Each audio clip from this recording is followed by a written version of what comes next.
on the computer. All right. Welcome to Project Herpetoculture, episode 4. I'm your host, Roy Arthur Blodgett, with the inimitable Philip Leitz. And we have an awesome guest today, someone I've been stoked to talk to here. So before we do that, I want to do a little bit of housekeeping. First of all, I want to give a huge shout out to Dylan and the Animals at Home Network for hosting us. We're new to this whole podcasting thing, and it's a few episodes in now, and now we're just remembering, we should probably acknowledge our gracious host. Yeah. So Dylan, if you're listening, thank you so much for believing in our little operation here and encouraging us, giving us a good start. And and I also wanted to mention that we set up an Instagram page for Project Herpetoculture, at Project Herpetoculture.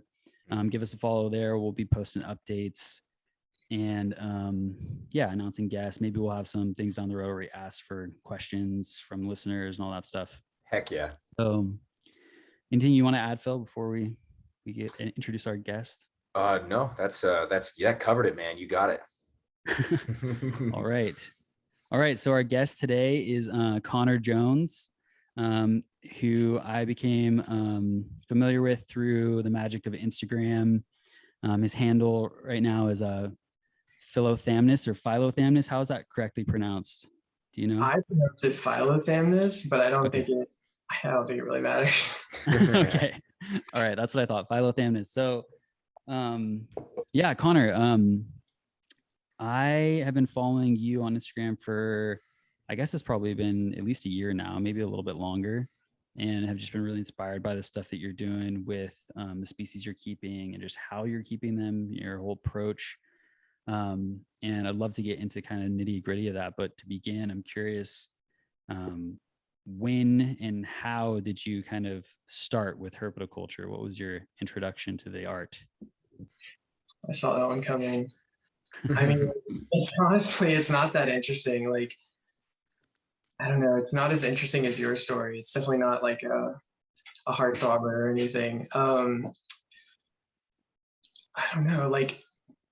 This is kind of off topic a little bit, but my dad kind of grew up in a very rural area, and I think he kind of wanted me to have that same childhood, grow up in a rural area or have nature around me, and he was hunting from a young age and everything. So I think he tried to implement that aspect of his childhood in mine. So we're not that far away from the nearest town, but we're kind of out in the country. And I don't know, as a child, I would go out in the woods a lot and play around and stuff. So that's probably where nature came into it. When I was really little, my dad, he had a best friend, and he was kind of a character. I don't know exactly what all he kept, but I know back in the day, this was 40 years ago, he had a king cobra and stuff. So yeah, I don't know how legal it all was, or I don't know any of the logistics, but he had some crazy stuff, and I think he saw that I was kind of interested in it. So he got me a bearded dragon. That was kind of the start, and I don't even think that thing lived a year, but it was not taken care of properly. But that definitely sparked something. I was kind of into that. I think I kind of got into fish keeping though before reptiles were my main interest. I'm kind of happy that I did too, because I think when you look at reptile keepers, if you go on YouTube and you look at stuff, it's not all that nature based, or it's not reminiscent, or they're not trying to follow a more natural, I don't know what I'm trying to say here, follow that. But with fish keeping, it's it's a whole nother world.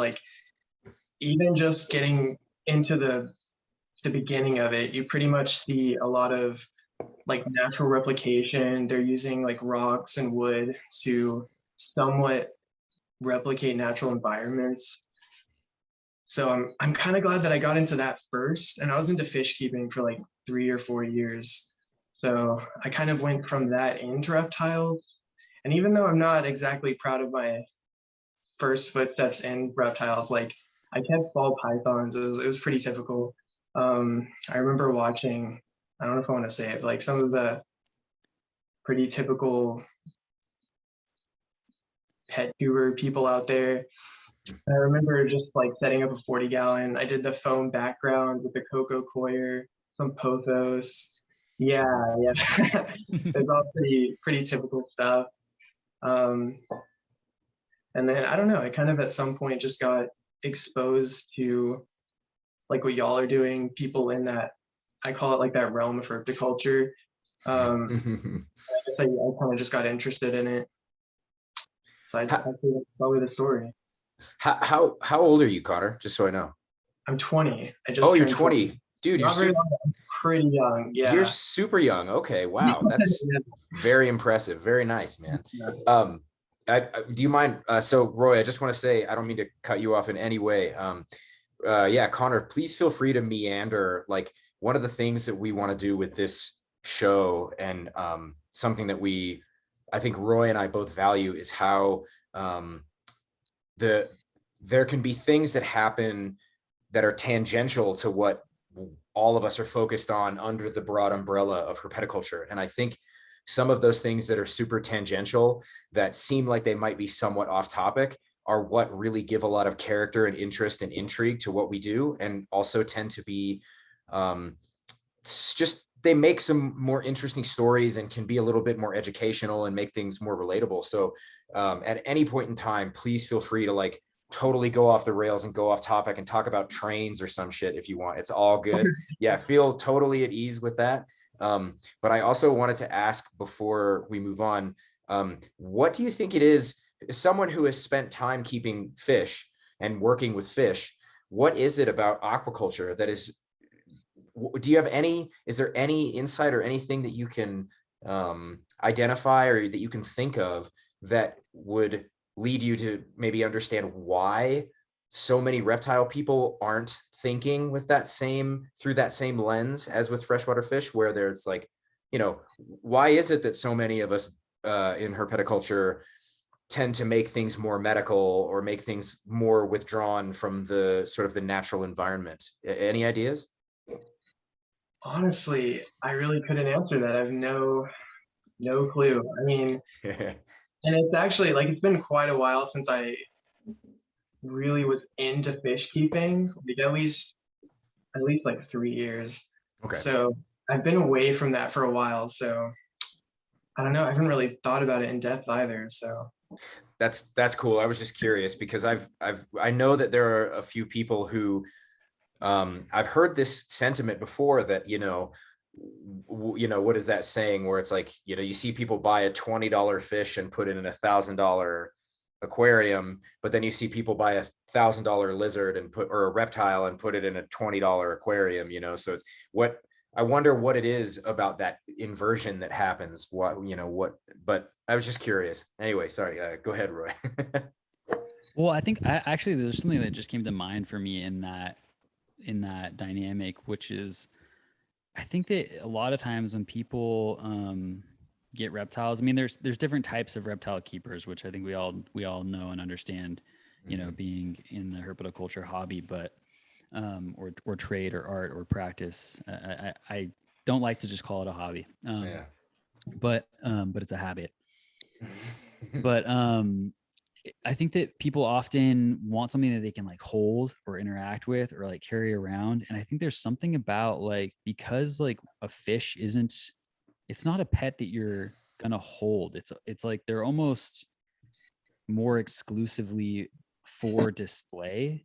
And because they're for display, there's like an imperative placed on the beauty of the display, which includes, the whole environment, the tank and everything. That's just something that occurred to me. I don't know if that's actually a relevant piece of the puzzle, but yeah, no, it definitely seems to be, that there's something about also I think maybe with with fish, that it seems more foreign in a way, because it's, you know, it's living in this sort of weird inverted liquid world where, you know, I can't live in that water, but that fish can. So I better make it as nice as possible and as like well made and put together and perfect as possible, in order to make sure this fish doesn't. And I mean, I don't know, maybe it also seems to me that maybe people inherently view fish as more sensitive in a captive environment, and people maybe view reptiles more, you know, because you can, so many of us grow up and walk out into our backyards and find reptiles, and so we're like, it must just be fine, kind of the same thing as me. I don't know, it's just a spitball in here. Yeah, no, I think these are all little pieces of it, I think. It's definitely something that interests me though, is just like, I don't know. I think there's also something that's coming to mind right now that Ron offered actually the last time we recorded. We recorded with Ron St. Pierre, and he said, like, was it Ron? Or no, Yeah, it was actually Eric. Eric said this, I think. Oh, before okay. that. But Eric said, like, you're already weeding out a large portion of the population that's not going to do basic chemistry of like water tests. Yeah. That you're actually Right. weeding out like a huge portion of the population that's like, I don't want to do that, you know, and or that's like beyond what I feel capable of, you know, and maybe it takes a little bit more of an intricate or discerning mindset to be a fish keeper. Whereas reptiles are so almost to a fault, I think, regarded as these hardy creatures, you know, the durable pet. Yeah, totally. I think that's pretty reasonable outlook. I thought of something else that I wanted to ask you, Connor.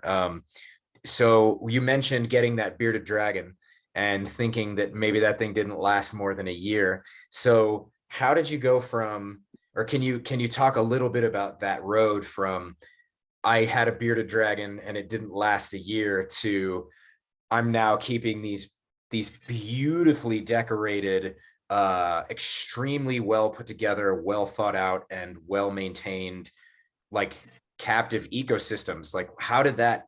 Tell us a little bit about that progression for you. First of all, thank you. That's a big compliment. Totally. I don't know. Like, it's pretty fuzzy. I was probably like 7 or 8 when I got that bearded dragon, but I'm pretty sure it was in a 20-gallon, and I know we had sand, which isn't like necessarily bad, but it definitely, I highly doubt we had like a linear UVB bulb. I don't really remember like too much how the tank looked, but I know it wasn't great. I don't know. I mean, I think I kind of like once I got older and I started kind of like making projects for myself and working on those, I wanted to implement nature into it because I'd grown up around it.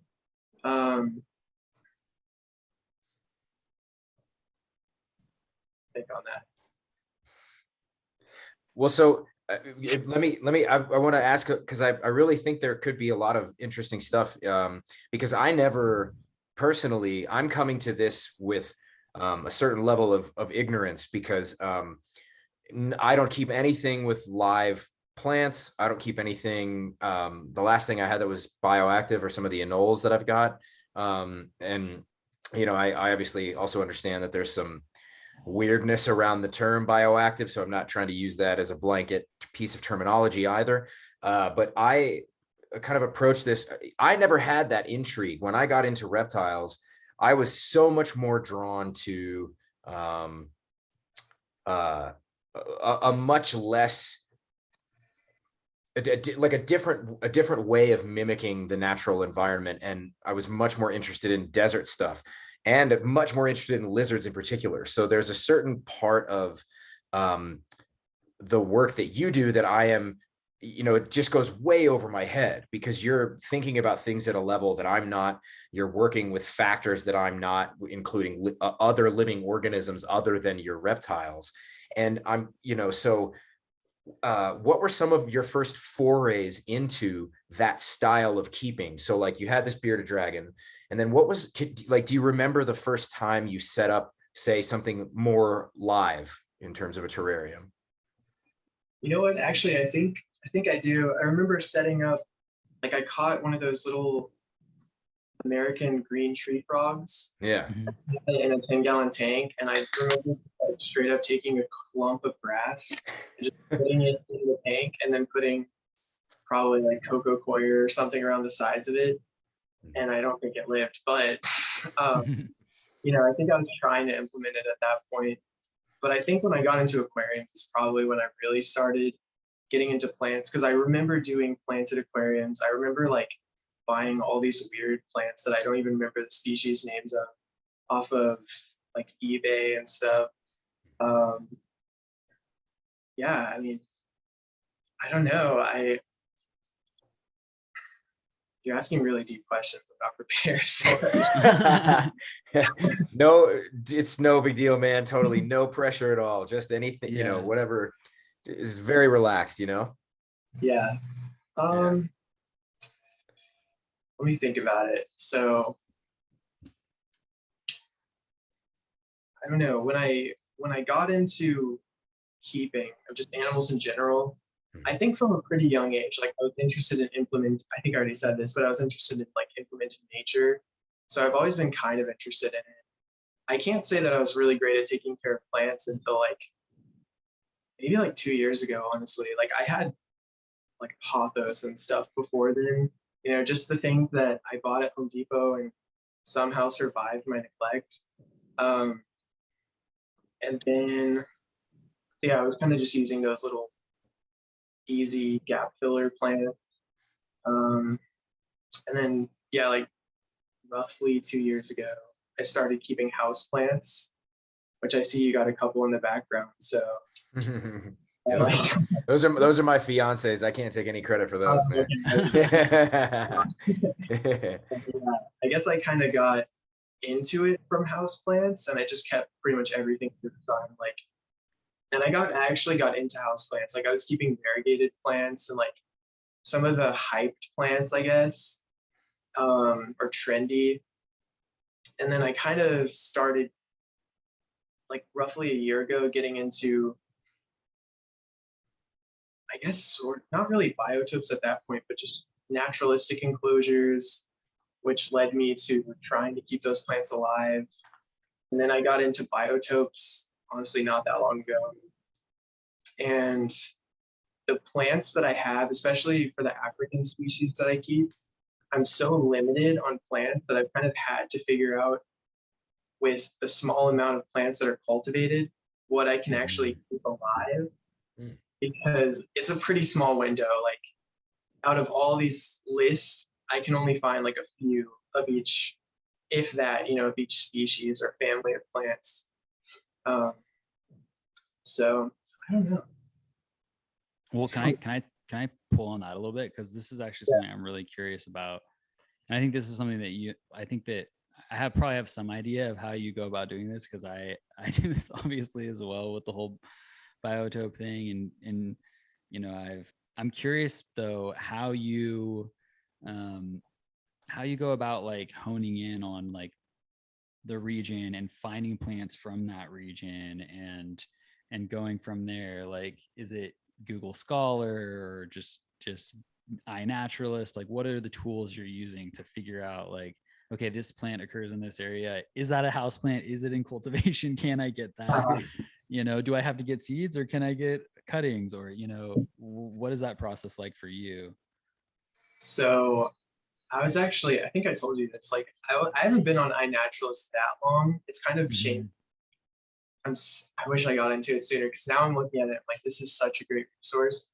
I think the first website that I discovered that I like actually found a lot on was www.africanplants.com. You can probably just look up. There you go. And there's definitely faults in that website, but you can like look up a species, obviously, but then you can also just off to the right, when you go to browse, there's just a list of a bunch of family species or like species of plants. And you can click like Araceae, and then you can go a little farther down and it has Northwest, Central, East, and South Africa. So you can like uncheck Wow, that's helpful. which region you're interested in looking at. So a lot of the times I'm interested in like Central, or I'm trying to find plants in a certain region. I'll like uncheck the ones I don't want to target, and then I'll click search, and it'll pull up all the plants that are in that. One of the faults of that website is it shows a native range map, which I love. I freaking love native range maps, but it doesn't really distinguish like what's invasive or not really supposed to be in that region. So that's when I actually wrote this one down because I knew I kind of thought I was gonna come across it. And so this will just bring you like straight to it. So powo.science.kew.org. And that's another website. I think they're based in the UK. It's Royal Botanic Gardens, Kew, I think it's called. It have like, I think it's 68,000 plants, like just in their records from all over the world. So yeah, they have a lot of plants in their database. And if I find a species on africanplants.com, I actually have it all laid out where I'll copy and paste a bunch of species over in a notes tab. And then I'll copy and paste those species, just go down the list in that website. And that website's a lot more thorough with the native range maps on it. I trust a little bit more, I guess, because they color coordinate it where it's like, if it's native to this range, I think it's green. And then they also have one for if it's invasive. I don't think they call it invasive. I don't remember what it was, but you'll see it at the bottom. And then there's one for like if they don't know if it's native to that area, because sometimes it may have been introduced and they just don't know. So that one's a lot more easy to find, or it's easier to find plants of certain regions on that website. So those are the two I use the most. It's kind of a process. Like I'll get ready to do like an hour of research, honestly, just kind of yeah. I figured there would be a method to it, because I know that for myself, even working with mostly Central and South American species where there are a lot more cultivated houseplants, at least in North America, for those species than African species. Even then, it still can often be difficult to figure out like what's actually growing in what region, and and obviously it's like the extent to which one wants to geek out and actually really refine knowing like, okay, this is native to this exact region and all of that may or may not be necessary. But I like to do that just because it's fun for me and I enjoy the process. And it's a similar thing for me where it's like I'm like geeking out on like multiple different websites trying to figure out, okay, what's native versus invasive or introduced or naturalized, and then what can I actually find. And that can be a process too. Like you can find species that you're interested in or that look like they'd be a good fit, but can you buy that? Can you order seeds? That's the biggest killer. Yeah, totally. This is a bit of a sidebar, but I used to keep a lot of collared lizards, just different, I just love that whole Crotophytus is possibly the coolest North American lizard group of all time. But it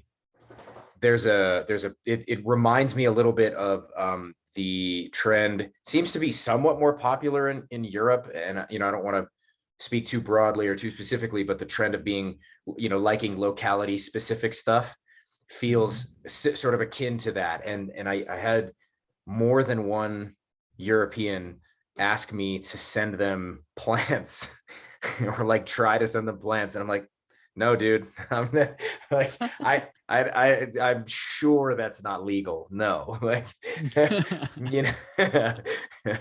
and rocks too. I've had them ask, request. Wow. They've requested that I collect stones, and then I'll pay for it. It's okay. I want my locality specific rock for my locality specific collared lizard.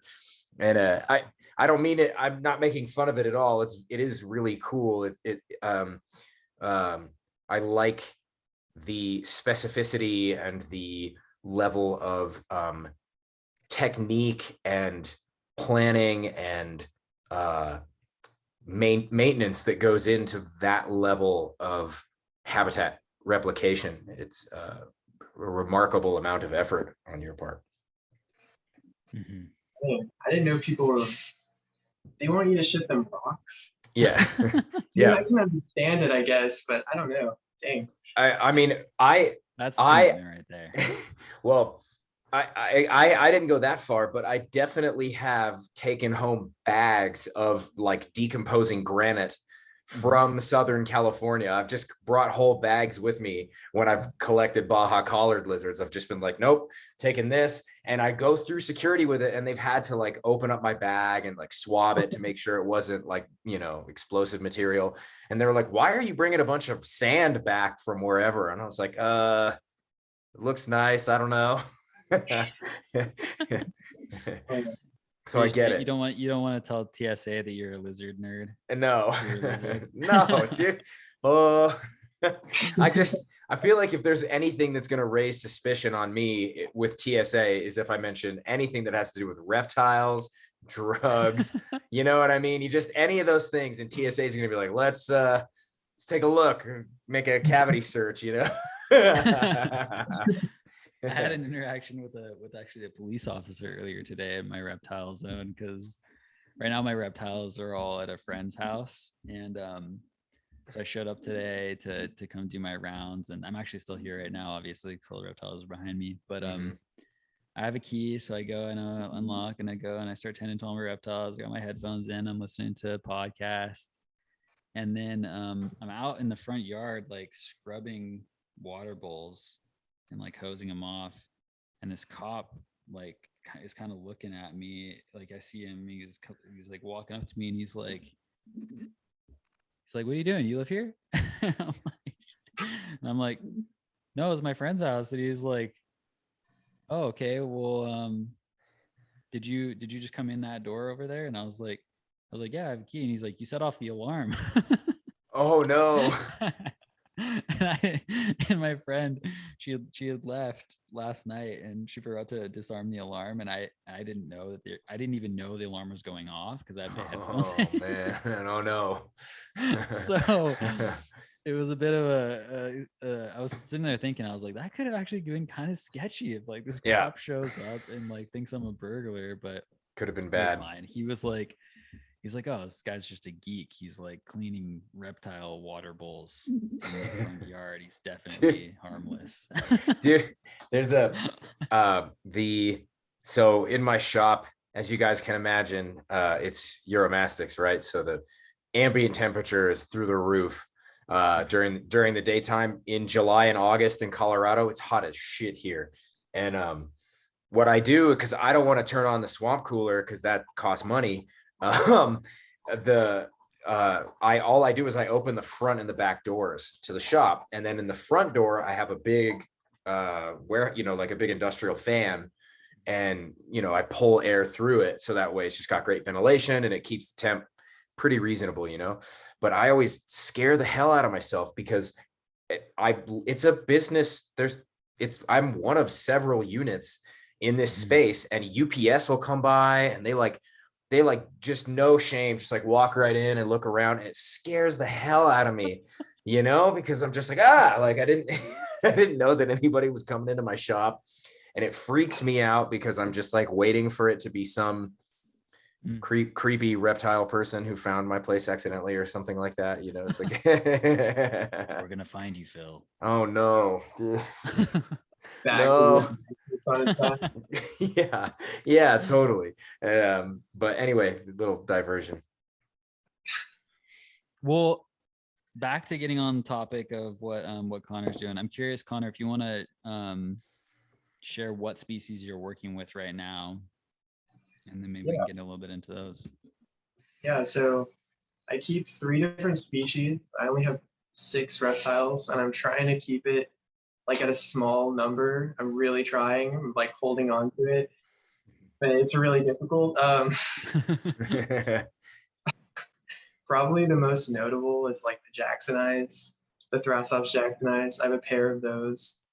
Not too long ago, I don't know exactly how long ago, maybe like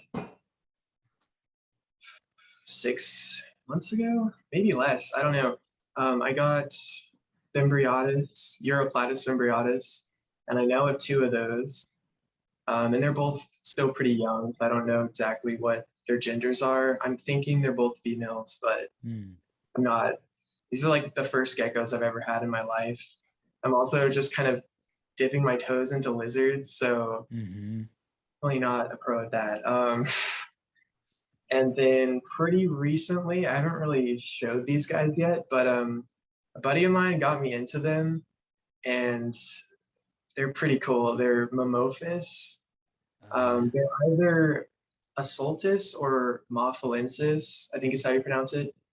And it's kind of hard to tell how to differentiate them. It's pretty much just scalation and then like where they're found. So the Asultus are in northwestern Madagascar, and then the Mophilensis are kind of like central to southwestern Madagascar. But So those are the they call them big-eyed snakes sometimes. Is that what they call them? yeah. Yeah. Sick. Cool species. Yeah. So these are all pretty I mean, these are obviously like not the most common species in herpetoculture. I mean, particularly the Memphis. I think that the vast majority of folks listening to that are gonna have no idea what that is. I had no idea what that was until a few. I don't know. I don't know what that is at all. Yeah, exactly. Just totally. I didn't know, and like I said, until a few weeks ago. I think our mutual friend probably. Yeah. And but yeah, I'm curious. Yeah, like what it's clear from hearing those. Okay, the first thing that comes to mind for me is like, okay, you have a regional focus there. You know, it seems like you're kind of keeping species that are Afrotropical, Malagasy species. So I'm curious if like, are you particularly drawn to that region? Like, do you have kind of like an intention of focusing specifically on that region with your herpetoculture projects, or is that just like kind of how it's happened up to this point? Yeah, no, I'm kind of focusing on that region. I didn't start like that. Like I did want a lot of species. Like I think I remember talking to you a while ago, Yeah. not long ago, like a few months, and I wanted more. I wanted to like keep some niche species just here and there, like some neotropical vine snakes, which I still think are so cool. But I don't know. I think I'm gonna try to just keep my focus on Afrotropical Malagasy, like you said, for now. There's so much out there, so it's easier to just narrow down the list by like where it's native. Plus, as you look into those regions, you get more knowledgeable on them. So it's kind of nice, like knowing a little bit more going into it, I guess, than other regions, which I don't know as much about.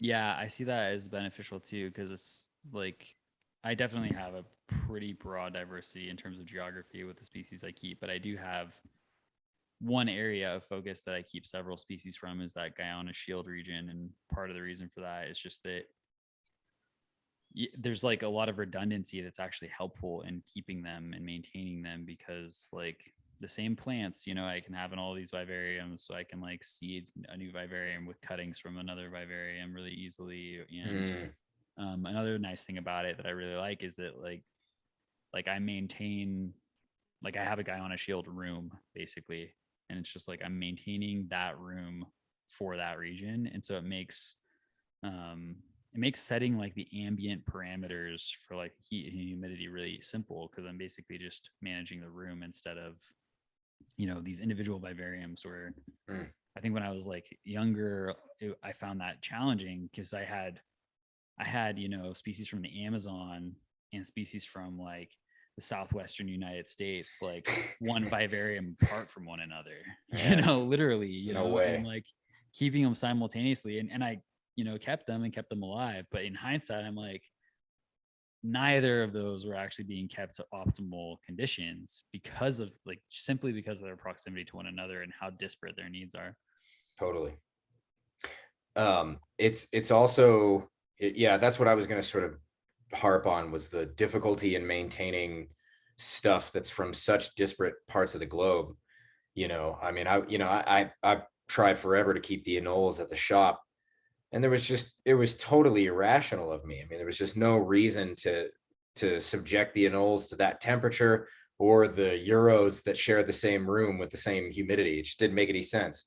It's like, why bother? There's much, just split them up altogether, different place, different room at best, or I mean, at worst rather, and different building altogether if possible, and there's definitely something to be said about trying to streamline the way that you're maintaining your whole collection, because then you can move things up and down. If they're all from a similar environment, you can sort of move things up and down on the room level rather than on the individual cage level. Anyway, yeah. Yeah, that's actually a big reason why I keep the species I do. Like, I would love to move into some other more arid species. Like, I really like platysaurs. I post them a lot. Every time someone posts Amazing. a wild picture, yeah. Rock on. Yeah, I know that Philip keeps the Xenogama. Yeah, buddy. But it would suck knowing that I live in Texas, and right now it's like 110 every day.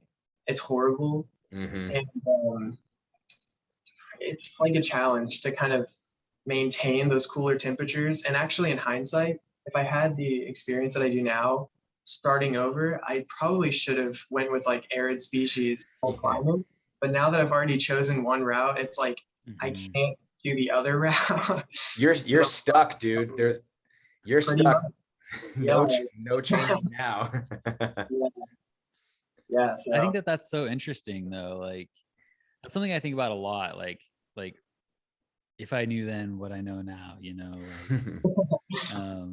as it relates to herpetoculture, because I kind of had that experience, I've shared my story extensively in the past on other podcasts and stuff, but I had like this 10-year hiatus. So I had a reset.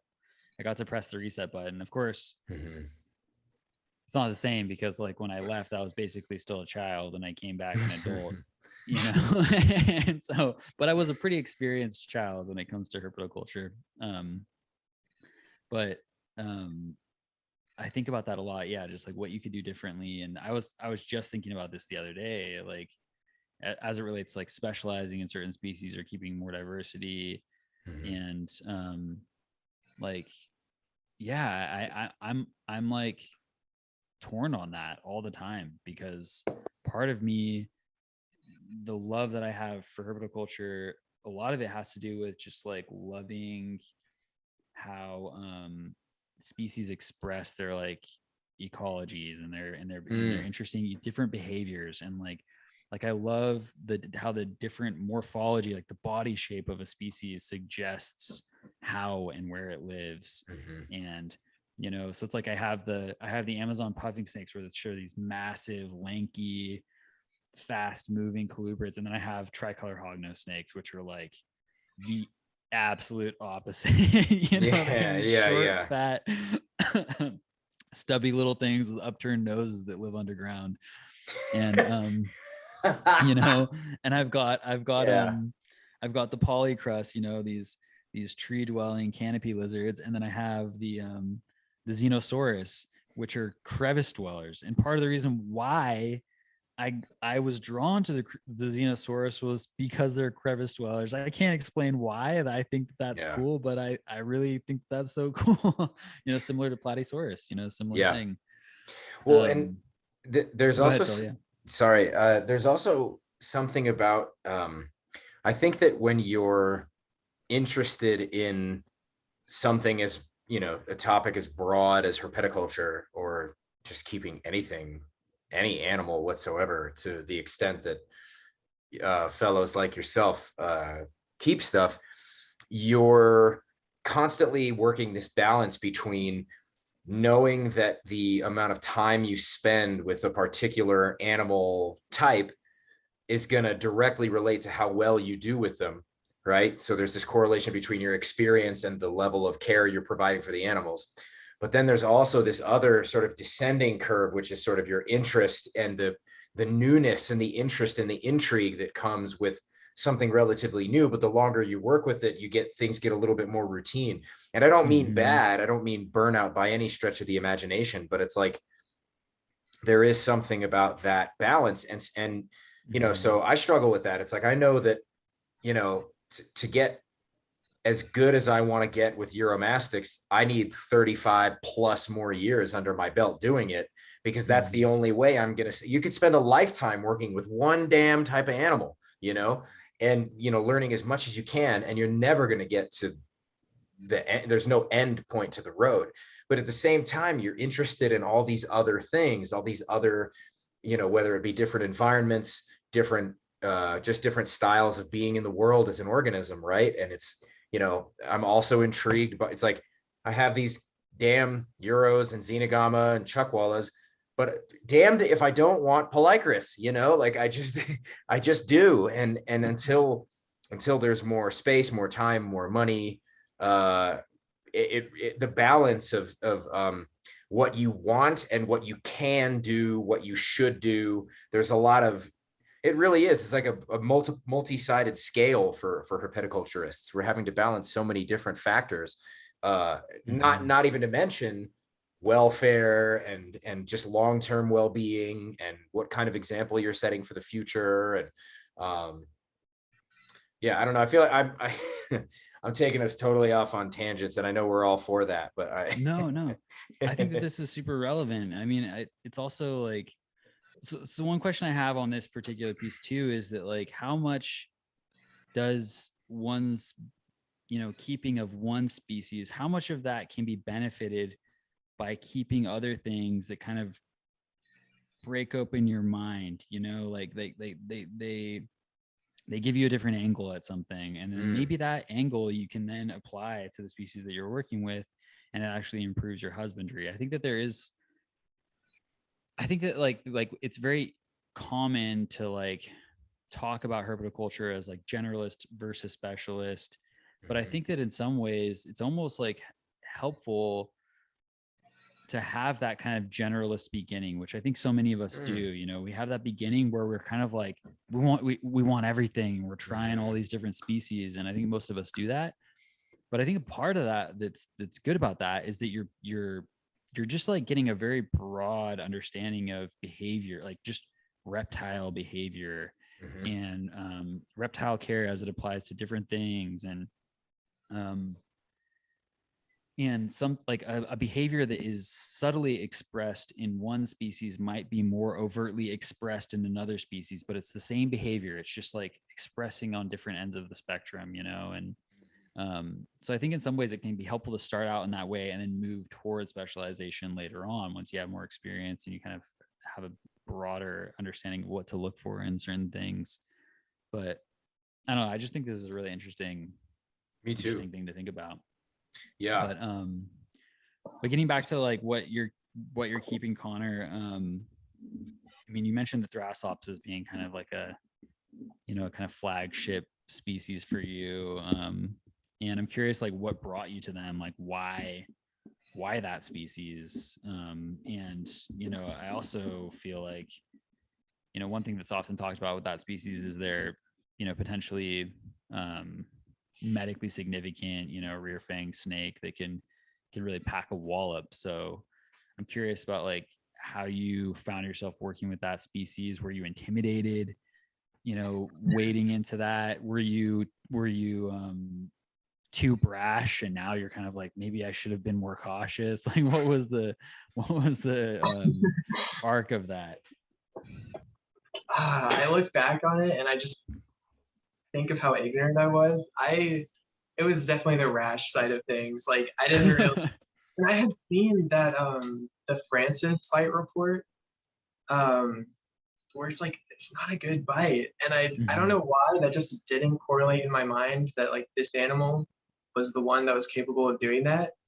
But I remember when I first unboxed the first male that I got, I just like went in freehand and I just like picked this thing up with my hand, and I got really lucky because like my female, she's a lot more fidgety and she's not afraid to bite you. The male is a lot more laid back. Like he's very curious and everything. But he's just not as prone to, or he's not as interested in fighting, I guess. He's more flighty, or he was at that point. So I mean, I'm pretty lucky that I didn't get bit starting out. Like it's kind of embarrassing to say, but it's, yeah. That's awesome. It's okay. I mean, we all have our journey with that. I've free handled some more medically significant species than that in my youth. So I'm not one to judge. Yeah, I'm definitely a lot more cautious of it now. Like when I don't mess with them very much, but when I do have to move them, I'm like doubled up with jackets. I've got my hook out. I've got these thick leather gloves that have a long, I guess sleeve, I don't know. And then I put the jacket over it. Yeah, I'm pretty, Not. I don't want to get bit. What's the first again? So for someone who like myself, who's not as familiar with these snakes, can you tell me a little bit about like just a little bit about their sort of general attitude? You know, how they tend to behave, and like what's their max size? What are we talking about here? A little bit, if you don't mind.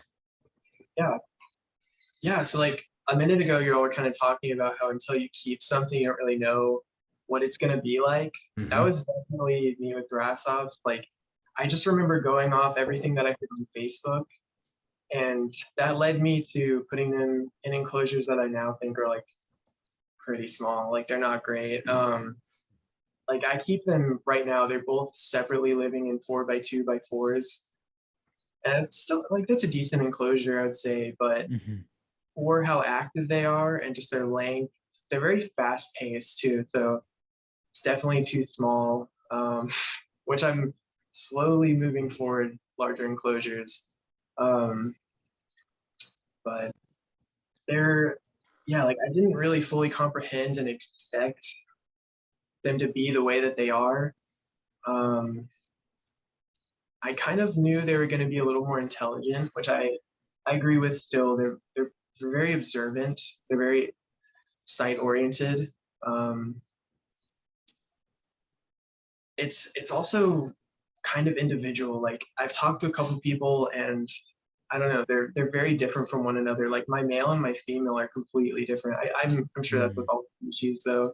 Like my male, he's never really tried to strike at me. Well, actually, I mean, like when he's in food mode and through the glass, yeah, he's tried to strike at me. But he's pretty laid back, or he's a pretty laid back individual. The female though, she's pretty out there. Like she's not afraid to come up to you and bite you. She's the complete opposite of the male.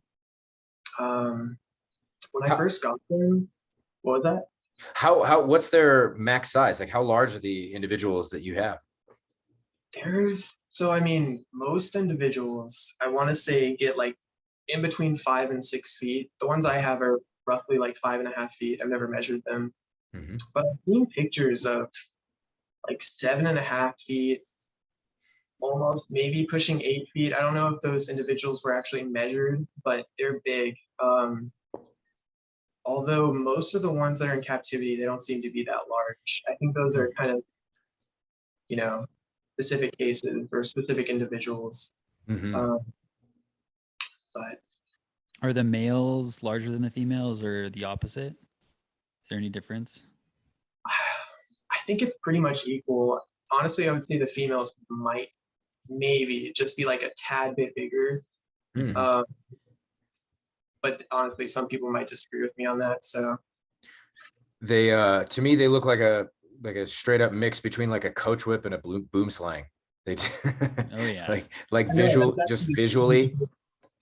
Yeah, no, they do, and they've made me more like interested in other species that I wasn't even interested in, like boom slangs. I mean, cool and everything, but I'm definitely definitely a little more interested in boom slaying just because of keeping the Thrasops since they're so close, closely related and everything.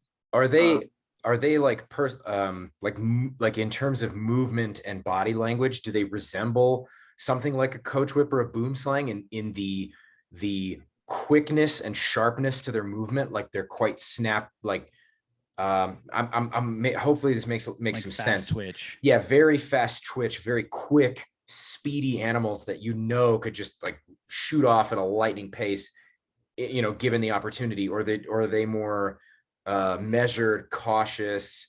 I know that there's maybe like a line where individual personality makes a difference here, but sort of, I guess I just mean generally speaking, Yeah, generally speaking, they're pretty fast. Like Okay. I think I said before, I call them fast-paced living. Like the mimosas that I have, they're pretty slow. Like they'll just sit in one area for 30 minutes, move to another part of the enclosure. They're diurnal and they're arboreal, and they kind of have some similarities. But the Thrasops, like when they're out and about, they're just moving back and forth.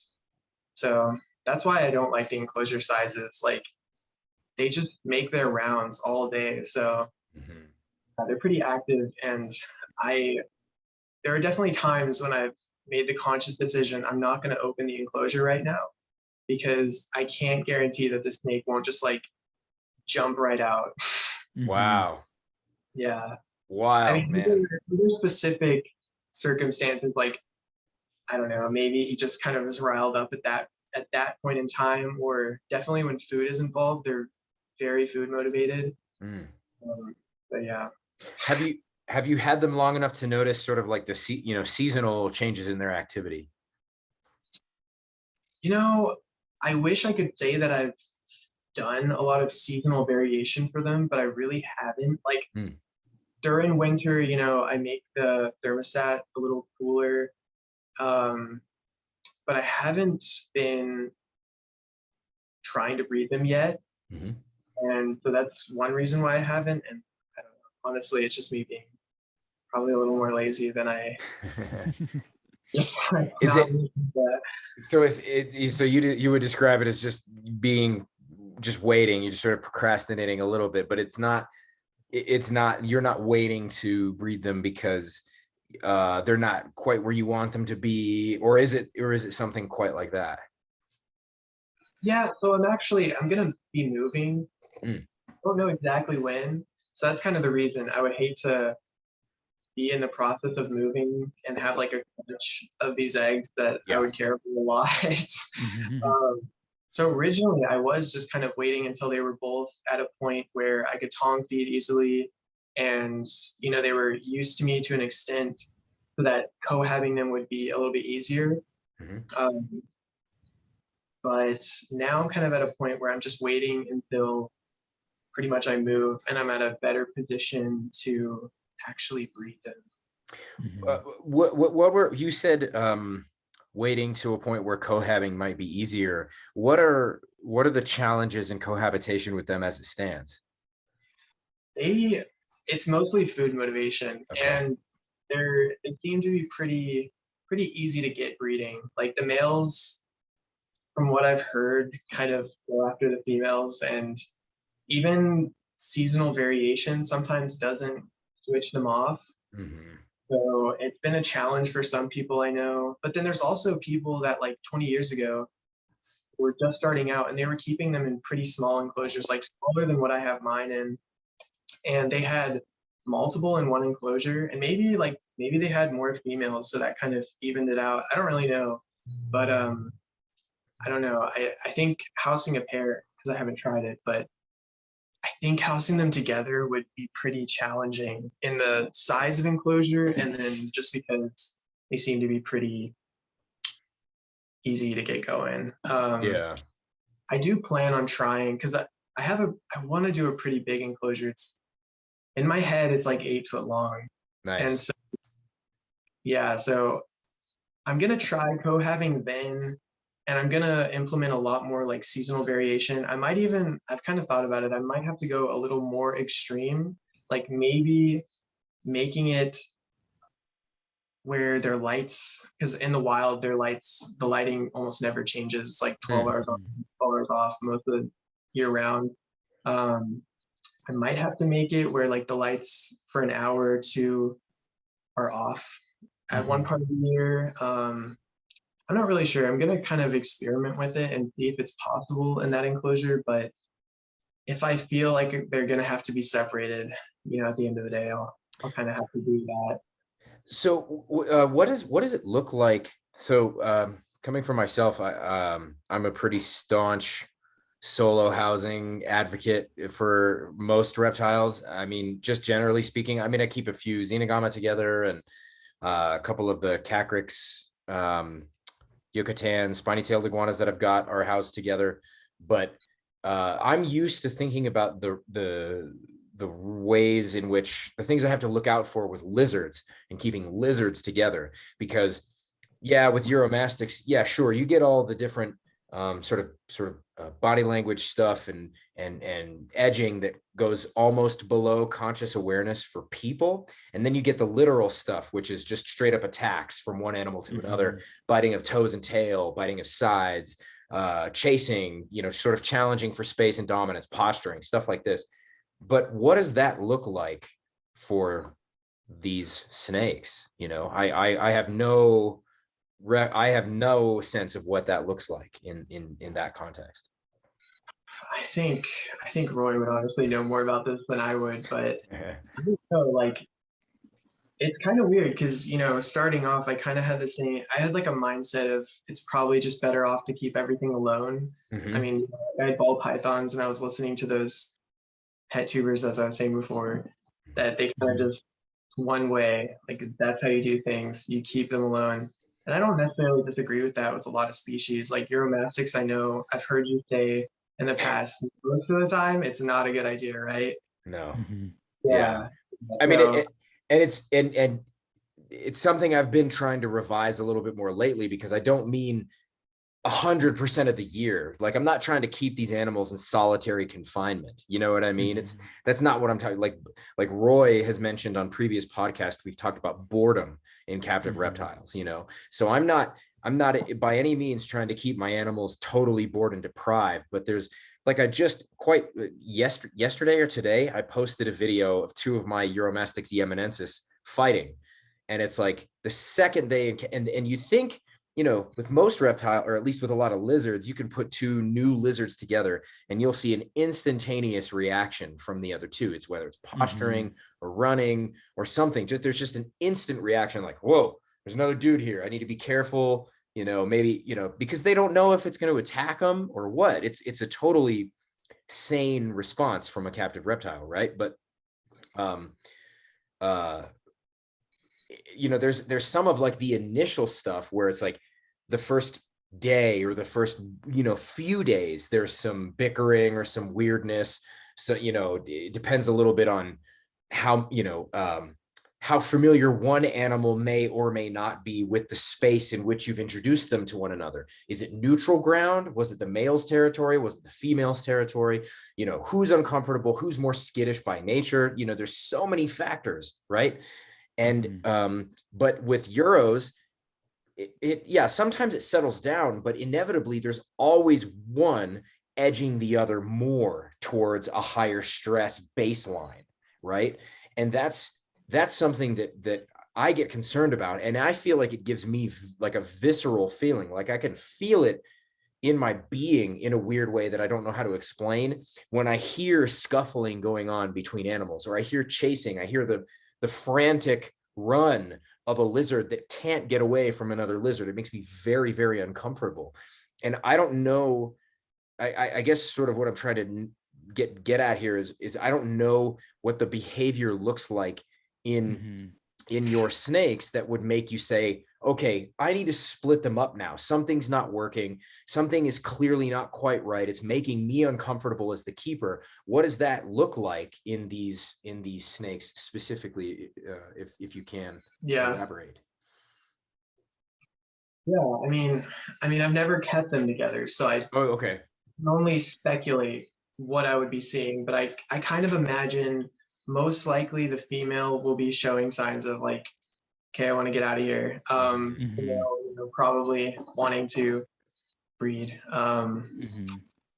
That's kind of what I expect to see, but I've never done it. But sure. That's kind of what I expect too. I think, I mean, that's kind of what I experienced with the tricolors. So maybe Phil, when you kept tricolor hognose snakes at one point in the past. So did you have the experience of like the males are just very amorous snakes, and I think that they'll pretty much just, like, my experience is I put the male in, he's immediately chasing the female, courting her, and he doesn't stop until I separate them.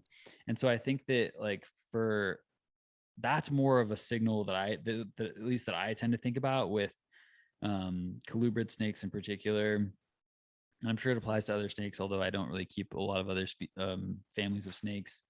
But there are also other subtle signs. It's like, it's so different because with lizards, you know, you're like you said, you'll see posturing almost right away. And lizards, you know, they're often more expressive in their posturing and their social behaviors and stuff like that. With the snakes, they have arms and legs. Yeah, they have arms and legs, and they just have a different communication style, right? They have more visual communication than snakes. I think snakes have more subtle communication a lot of the times. But like with like the spilotes that I keep together year round, I noticed that they're good with each other most of the time. If they're annoyed with each other, usually the way that it's expressed is like one snake is climbing over the other snake, and that snake's doing the like get off me, a little like little nudge, you know, like. But that's the extent of the irritation that I see from them. I don't see them biting each other or anything like that. I have observed that once when very early on when I was keeping the spilotes, when I first got back into the hobby, and I got this snake back that I had hatched, you know, 10 years earlier as a teenager. With him came his mate, and they had been kept separately most of the time. And the person who had them before me just had said, like, yeah, I haven't been able to breed them. I don't really know why. But I've given it a go, and I think it's time for somebody else to have a crack at this project. And so I had them separately, and I put them together, and there was an immediate reaction. And my big male, the one I had hatched, was chasing this other snake and biting the tail. And you know, I was looking at it and I was like, this doesn't really look like courtship to me. This looks kind of like this looks like ritualized combat, because they were also they started doing the arm wrestling thing, which was amazing to see, because up to that point I had never heard of spilotes doing that, or at least not sulphureus. I had seen a paper written about pilatus doing that, but never about sulphureus. And turned out that I had two boys. And so that's why they hadn't been breeding. But it was only once they were in my care that they did that, that this reaction happened, and the whole ritualized combat thing happened. And it was really interesting to observe. But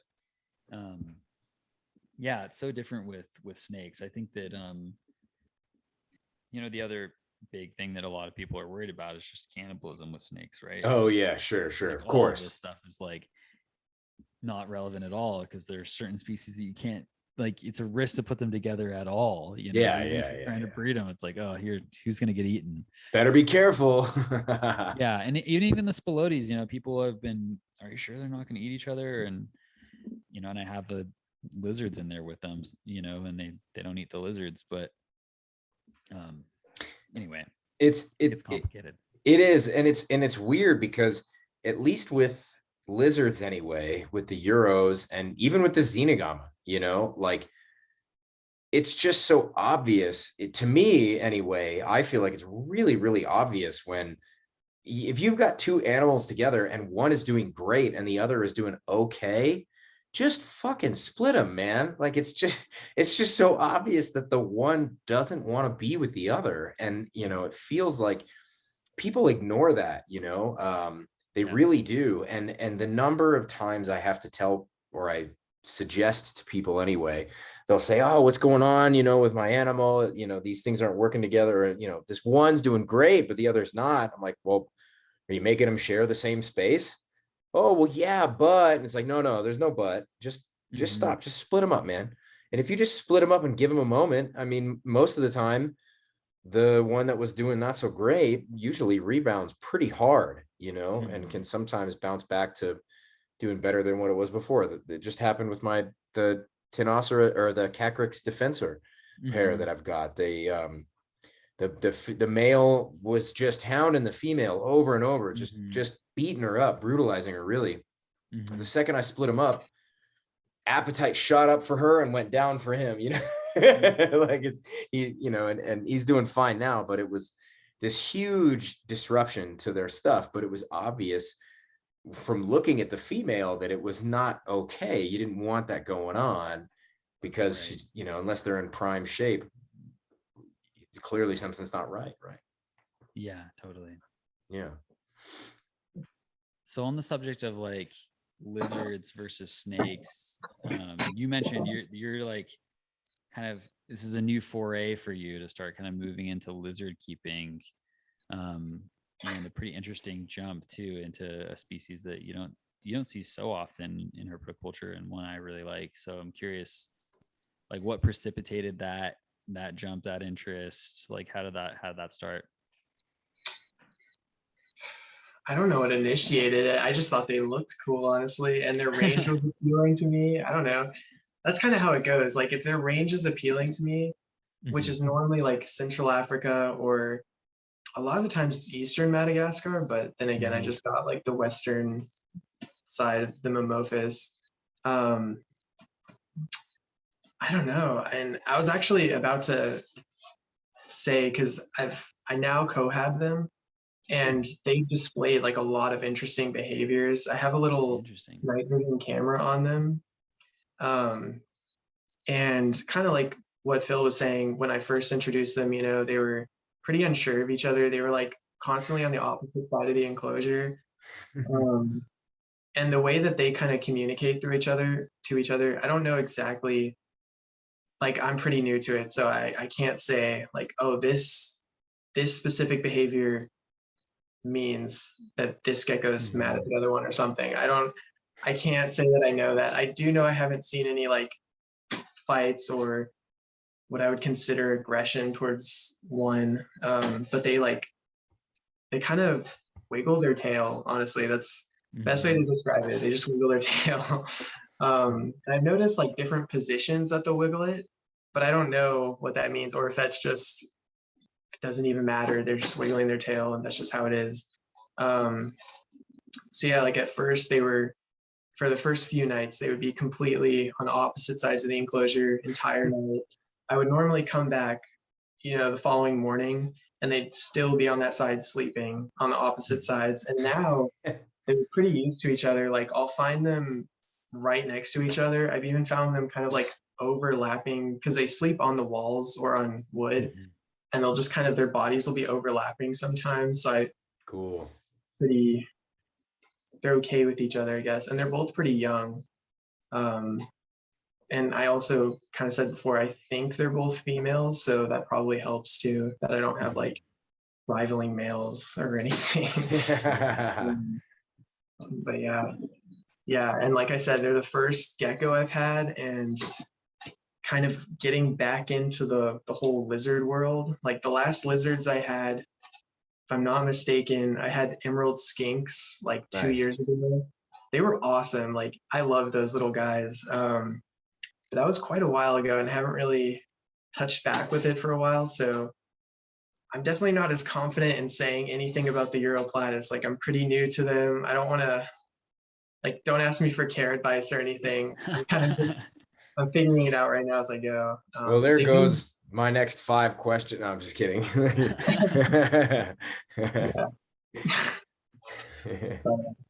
Yeah, I'm figuring it out as I go. I mean, they're both doing really good. They've actually grown a lot since I got them. Like, their growth was almost kind of scary. Like, I was thinking, am I like overfeeding them or something?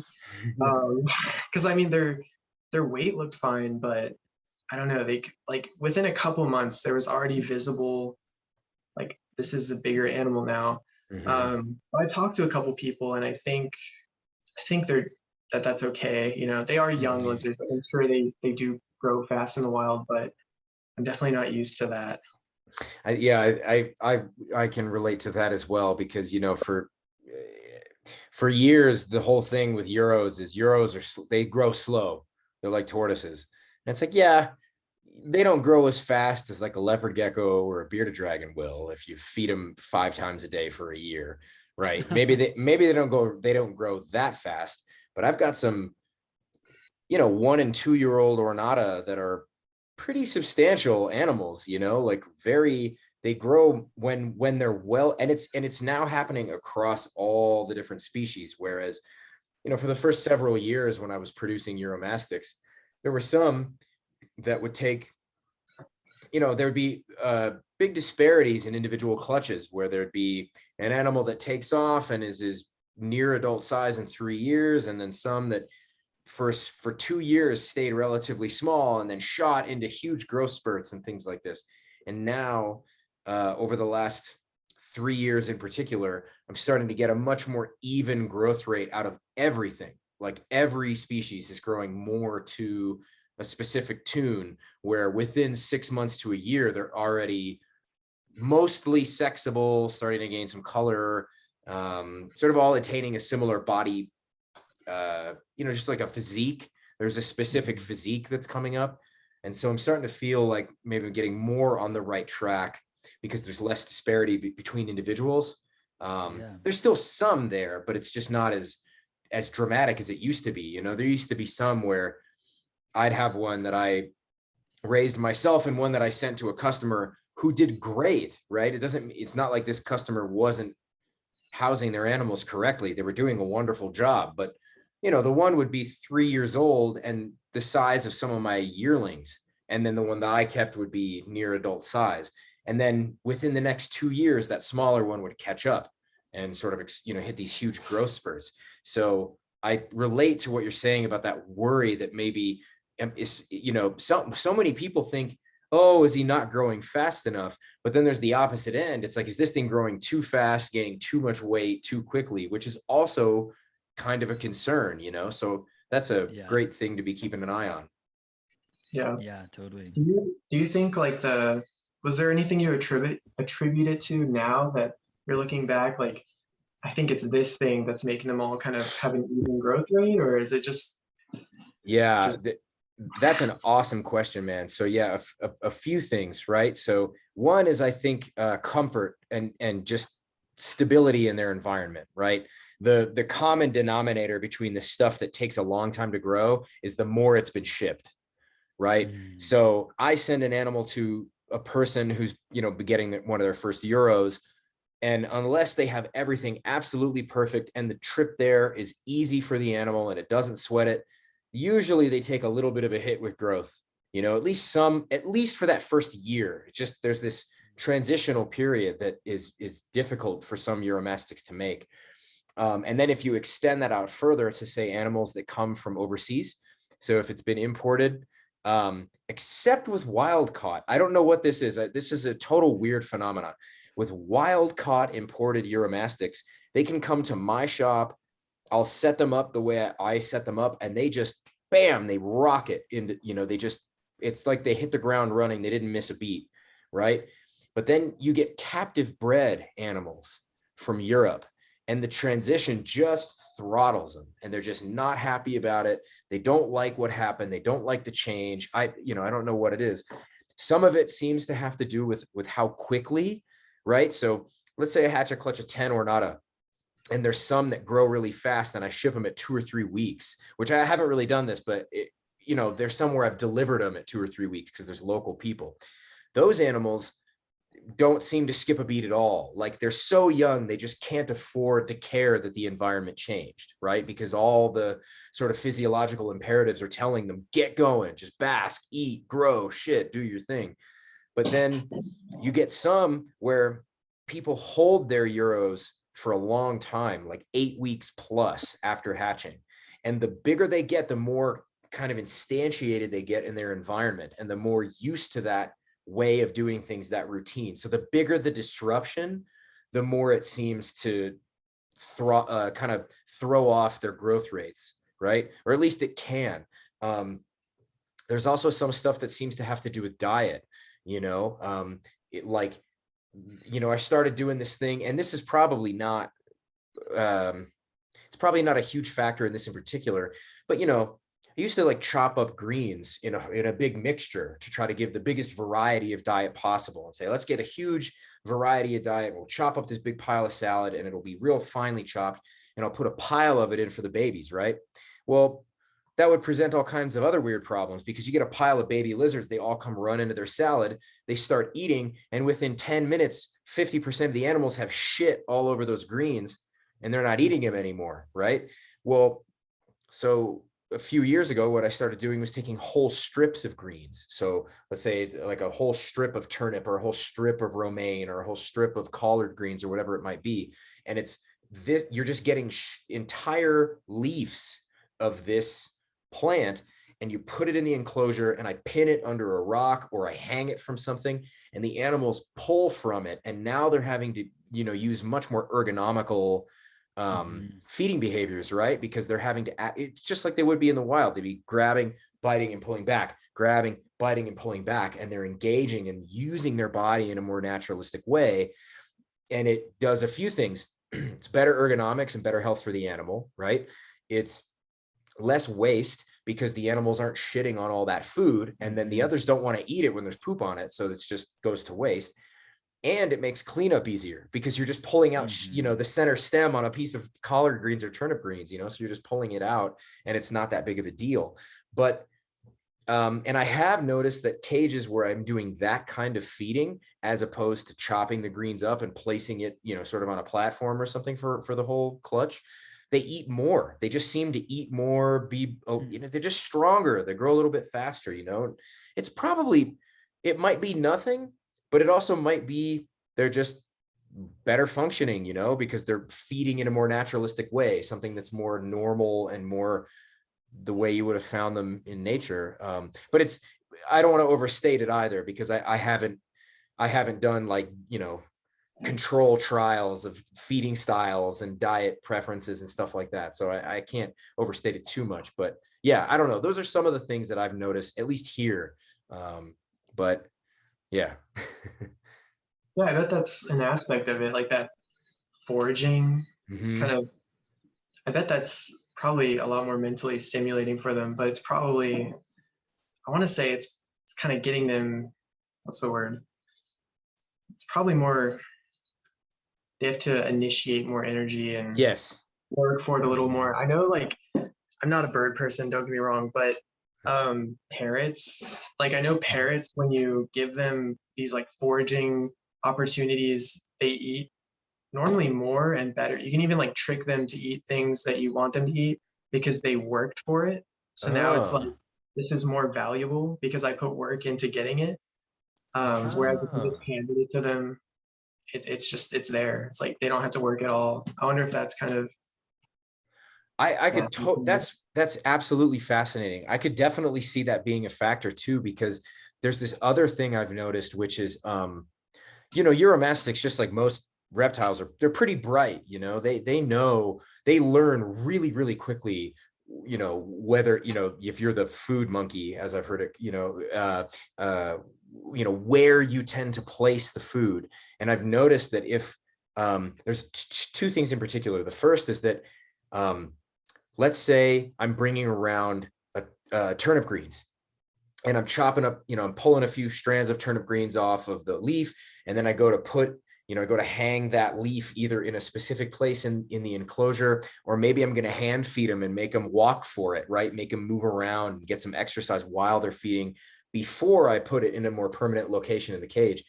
The animals will have a food response. And then if they come over and they see something that they weren't expecting or that they don't want, they will run over like they're excited, and then they'll look at it, and I'm just gonna forget that this was here. They're like, this isn't that interesting to me, But then you can literally there's food on the ground, And then you can take that food and present it in a different food rather, and put it in the same spot, and they come rip it up, right? So that helps reveal a food preference, which I try to pay attention to, when I can. But the other thing is, as you were mentioning about parrots, Connor, or birds, Connor, is that the Euros will, they do seem to respond to having food put in different places around the enclosure, because if they recognize, they know when I'm going to feed them in this spot, because I just have, whether it's a dish or a platform, there's a place in the enclosure where I tend to say, this is where I'm going to feed you most of the time, because it helps me build a routine with the animal, helps them learn to trust me, because if they just see me going for the same spot in the enclosure every time, they don't think he's coming in to grab me or anything like that. And I have all open top enclosures, so this is something I have to consider. And I don't want them to be afraid of me at all. I want them to be totally at ease in their space, And when you move around that food presentation and you put it in a different place, or you put it somewhere where it's a little more complex for them to get to. I have these Spanish roofing tiles that I use to construct sort of home rock piles out of, right? And there are times where the edge of a rock, maybe there's like here's the flat ground of the enclosure, and then there's a little bit of an edge in the rock where it lifts up and creates a bit of an overhang on a small scale, right? And I will put high value treats underneath those rock parts, or certain areas, certain crevices, and you can see them. They get in there, and they have to come up with a different way to get into the space and get what they want. And you can, as you were saying, Connor, you can put in a piece of food that they're maybe not as interested in, but you put it in a challenging place, and they're going to take it home. They're like, no, I'm getting that, which is so interesting. It's weird, right? It's so bizarre that's the way it goes sometimes. I guess it kind of makes sense though. Like, they had to work for it, so now it's valued higher, I would imagine. Sure. In their mind. But yeah, it's got to be, right? I mean, it certainly makes logical sense. And I don't know. I feel like I'm just gonna try. I'm trying to pull us off on this other topic of like, because it's something I'm so interested in right now, which is this idea that the foods that we feed Uromastyx, or that the average person feeds Uromastyx, is just so rich, super nutrient dense, rich foods, and it's got to contribute to some other health problems. It's so tangential. I'm pulling us off in a weird direction, but kind of got me thinking about it. So yeah. It seems like a common issue with a lot of reptile species. Overfeeding, feeding too much, too nutrient dense of prey items, and What were you saying, Connor? Sorry, I kind of cut you off. I was going to say, I think I've heard you say it, and I could totally be wrong. Didn't you say at some point that like tortoises and Euros kind of have similar diet? You did. Okay. I remember that episode from Animals at Home podcast. It's not that old now. And it was talking about, what was that? It's a veterinarian. Yes. The vet out of Canada. Yes. Yeah. What was her name? I don't remember her name. Off the top of my head, I feel terrible because I loved that episode and I can't remember her name. But yeah, she was a brilliant vet out of Canada, brilliant exotics vet. Yeah, I know the episode you're talking about. Yeah. But yeah, she was talking about like how the diet of tortoises in captivity is pretty bad. But I mean, wouldn't think, like, a lot of these people are probably trying, and they probably think that they're actually doing the right thing, offering like all this variety and but yeah, no, totally. And it's kind of interesting too, because when you feed more natural foods, so like I've been pulling there's a lot of great weeds here in Colorado where you can pull from out in open space, or in my mom's backyard I can pull all these wild foods that I can feed to the Euros. And you can tell when there's a solid 2-3 weeks of nothing but dandelions, they know what's up. They're like, I'm going to eat every dandelion I can possibly find in the enclosure. So I'll go pick them by the thousands, and scatter them just in a handful and just toss them all around the whole cage. I'll hide them, everything like this. And even if months have gone by and that dandelion is dry and desiccated at the bottom of underneath a stone, sometimes I'll be moving and cleaning enclosures and moving stones out of the way, and I'll lift a stone up and there'll be a dandelion under the stone, and the Euro will come over and just snag it. Like, yes, score. I knew I put that somewhere, you know? Love it. It's great. That was Dr. Chapman, by the way. Yes, I just looked it up. Dr. Yes. Chapman. Yeah. She was excellent to listen to. Such an Yeah. awesome episode. Yeah. This also makes me think about like with snakes, like one thing I've noticed is that like with the spilotes, for example, I think that in their native range, they do a lot of nest raiding behavior. Because there's a lot of things that make me think this. One of the things that makes me think it is that the way that they eat is just weird. They just grab whatever the prey item is and they just swallow it just as quickly as possible. It doesn't matter if it's alive and kicking as it's going down their gullet. Like, they don't care. They just grab it and swallow it. And I think that you know would be a serious liability if you're grabbing something like a rat or you know something that can defend itself, because it can mess you up. But if you're preying on relatively defenseless nestling birds or nestling rodents or nestling tree opossums, you know, things like that in South America, that makes sense to have that kind of feeding strategy. But one thing I've noticed is that it can really help to get the wild caught ones feeding, because often they can be reluctant feeders. But I'll put in like one of those big monkey pods, those seed pods, as like a faux nest, and I'll put in the prey items in that, and then I'll put that somewhere in the branches. And over, you know, that actually has helped to encourage a few of them to start feeding, because it's like a faux nest, you know. And I've even put in, you know, pigeon eggs or dove eggs in there, and they love those. They just gobble them up. But then also it's helped me. What made me, when it comes to mind, is that if I can figure out something that they'll eat out of that pod, anything that goes in that pod is now fair game. So even if it's something that like I've offered on tongs before and they don't want, I can put it in there and they'll eat it, because they just now associate that as like, that's a nest where I get food, you know. And I'll move it around the enclosure. But it's one of the things that's helped me to kind of diversify their diet, because very often, again, especially I've only had this issue with the wild caught ones, but it can be a struggle to get them feeding. And you know, I feel like the worst thing you can do with a snake is force feed it, you know, like. And so I'm always like, okay, my job is to find out what is the thing that it wants to eat, because there's something that it will eat on its own without being, you know, without teasing it with it. You know, what's the thing? Once I can figure out what that thing is, I can use that to trick it into eating other things. And then I can start feeding it easier to obtain items. And, you know, and sometimes it's like been a songbird, you know, a songbird that I've found, you know, hit by a car or something to get them started, which sounds crazy to do, but it's like, if they'll eat that on their own, I think that's way better than like giving it something force fed and it's totally stressing the snake out, you know. And you said pigeon and dove eggs. So yeah. I now have this image of you raiding the nest of local pigeons and doves to get their eggs. Is that how you did that, or did you buy them from somewhere?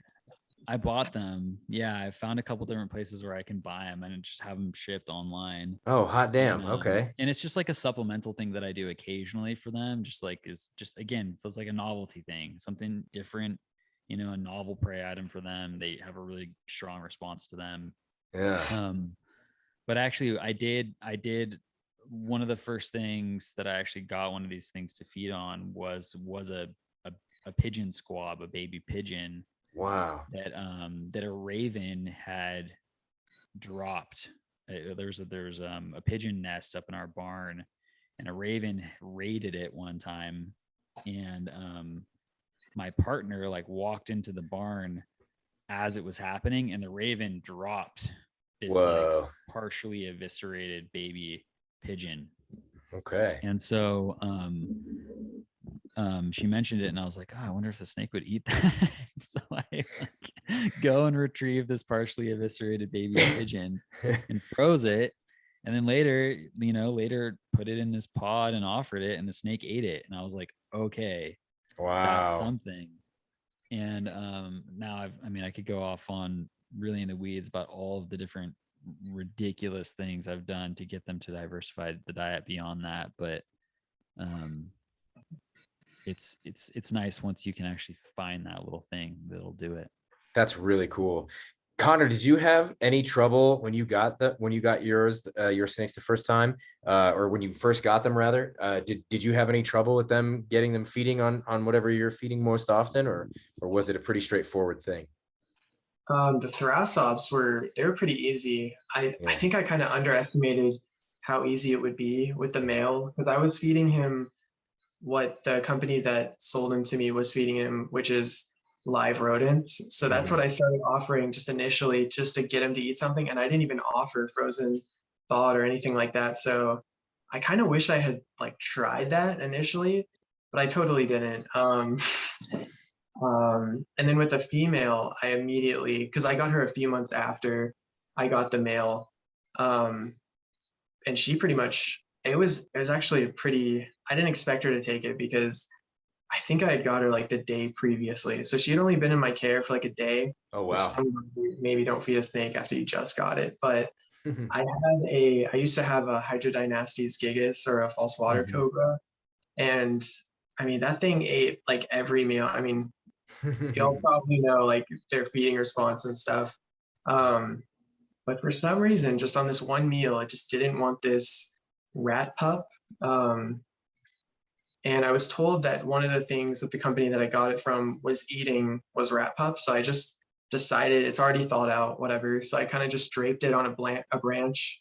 And I came back a couple hours later and it was gone. So Wow. you Nice. know, it was really easy. And honestly, the male I probably didn't have to go through all the trouble of eating live rodents. Yeah. And now they're actually eating mostly bird prey items, chicks and quail, an occasional mouse. And I'm about to start trying to implement eggs. I don't know how much, like if they'd be eating a lot of eggs in the wild. And actually, I forgot, I'm also feeding reptilians. Oh, nice. That reptilian prey aspect of their diet. I've read like one report of someone seeing, I don't remember what species it was, but some Thrasops species raiding a nest. And I'm pretty sure they were chicks, they weren't eggs. But I bought this little African like weaver bird nest replica. It's for people that are actually keeping birds to use as a nest. But I hung it up the enclosure. I haven't tested out yet because I haven't actually got eggs yet. But she's honestly shown no interest. I was kind of hoping she would be interested in it or something, but I don't know. She probably sniffed it when I wasn't looking, and I haven't seen her go anywhere near it. But the Thrasops have been pretty easy. And go ahead. Where does one get a bird nest replica? Where did you find that? I was actually looking for a while and I couldn't find one. And then that mutual friend that we were talking about a minute ago, should I say his name? Sure. Yeah, go for it. Yeah, it's fine. Okay, yeah, Max. His name is Max Stab, and he also keeps Thrasops. He has a lot of the same interests as me, so I talk to him a lot. And he found, I don't know how he found it, because I'm scouring through Google trying to find exactly what he found, like just a weaver nest. It's pretty simple, but I was finding these like woven ones. They didn't look like a real nest. They clearly looked like a human made this. Yeah. So, yeah, I was trying to find kind of a more natural looking one. And he sent me the link to this one that he found. I don't know how I didn't find it. I mean, I probably sat there for like 40 minutes browsing through so many weird websites, looking at all these replicas, but I eventually found that through him, and we'll see how it goes. I don't know if they're gonna eat the eggs. I've never tried it, but That's cool. I'll That'll be be curious to hear. yeah, same. yeah, I might just end up putting like their frozen thawed feeders in there too, like, every once in a Totally. while bird. So it's kind of a nest raiding, type of experience. Yeah. Mhm. And then I was gonna go into the Memphis too. The Yeah, Memphis, please. yeah. There's not a lot out there on them. Like, not a lot of people have kept them from what I have seen, but they seem to be pretty willing to eat, which is great. Like, I have two. So one of them, the first meal actually I just did live. I gave them live anoles. So now I have to keep these live brown anoles, which is just great. But the second meal I offered frozen thawed, and one of them took it, one of them didn't. And ever since then, that one has been taking them. And ever since, that other one just has not. And I've been trying to kind of do different things to get him to eat it. Like, I've tried scenting livenals with the dead anoles. And I'm also now trying to do pre-kill. So it's kind of like the same thing, just a not live animal. But so far it's not working. He seems to be Interesting. pretty sight oriented. Yeah. Interesting. But we're still in the beginning with them. I mean, I don't even think I've had them a month now. Oh, So wow. Super fresh, huh? yeah. They came from Brittany, from Ivory Exotics though. So Oh, I'm pretty happy to say that I got them from there though, because I mean, she's got a pretty good reputation. Like, I don't think like some other people, she's not going to sell you a half dead snake that's like destined for death. sure, Yeah, man. Brittany's great. She's definitely one of my favorite people in the hobby, in the herpetoculture world, and super knowledgeable. Yeah. She and I were actually just messaging today, and she, I don't think she'll mind me sharing this, but she had a mock viper, Somnodynastes, that she has, accepted a brained anole off of tongs, which is the first time she's ever tried that, or it's the first time she's ever gotten a response from that. But it wasn't eating. She offered the same anole on tongs before, and the snake showed no interest, and then she brained it. So she exposed some of the brain fluid essentially and offered it again, and it grabbed it right away. Remarkable. So that might be something to try. That's something that I actually found worked with one of the spilotes that I have. I found, like, I offered her a frozen thawed rodent, and like the is gross, but the face was kind of smashed, and she actually took it off of tongs, and she had never, like, she would never take anything off tongs, and she was a pretty reluctant feeder in general. And so then I was like, oh, like, maybe I should try braining. And so then I did, and that was the thing. It was like, that's all she wanted. As soon as she smelled like the brain, she was on it, and she would eat anything off the tongs. Oh, wow, So, that's cool. yeah, it might be something to try with this Memphis. I don't know if it'll work, but it's just it's so interesting how, like, there's all these little random things that people do, like boiling pinkies, or like breaking them, or like, oh, like, I mean, it's kind of absurd in so many ways, but again, I think that it's, figuring out going through the emotions and figuring out what it is that the animal will take is so much better than the alternative of trying to, like, force feed it and do that whole thing. I think it's funny because we think about that as like somewhat absurd, but at the same time, we we're like monkeys that drive around in cars and eat like eat Snickers and shit like that. You know what I'm saying? Like it Totally. shouldn't be that weird that we, you know, sometimes you just gotta bust the head open of a pinky and get the snake to eat. You know, every once in a while you just gotta half eviscerate this pigeon you found in your barn and feed it to your snakes, man. You know, like it shouldn't be. I mean, it is weird. I know what you're saying. It is bizarre that there's these weird tricks or these little adjustments we have to make to sort of encourage things to do what they would normally do given their more natural circumstances, right? I know what you're saying. I just sort of being a smartass. No, it's just one of those things where like I laugh at myself, you know, as Yeah. I'm doing this kind of thing. Like Oh. the biggest one like is that like one of the things I figured out to get a snake that's like, okay, so say I'll have, you know, a snake that's eating, I know it'll eat a songbird, but it won't eat a chick or a rat. Okay, well, and I was sitting there thinking one day, like, if I could just like tie a rat to that songbird, oh man, so that it eats the songbird and then just starts eating the rat, I bet it would work. And so then I bought some collagen casing that's made for making sausages. Okay. So it's like a fully digestible like casing thing, and I cut it into like little strips and like tried it like tie on. I'm like, here I am like tying on. I'm That's tying hilarious. a rodent onto a bird, but it works. And now that snake will eat rodents off tongs, no problem.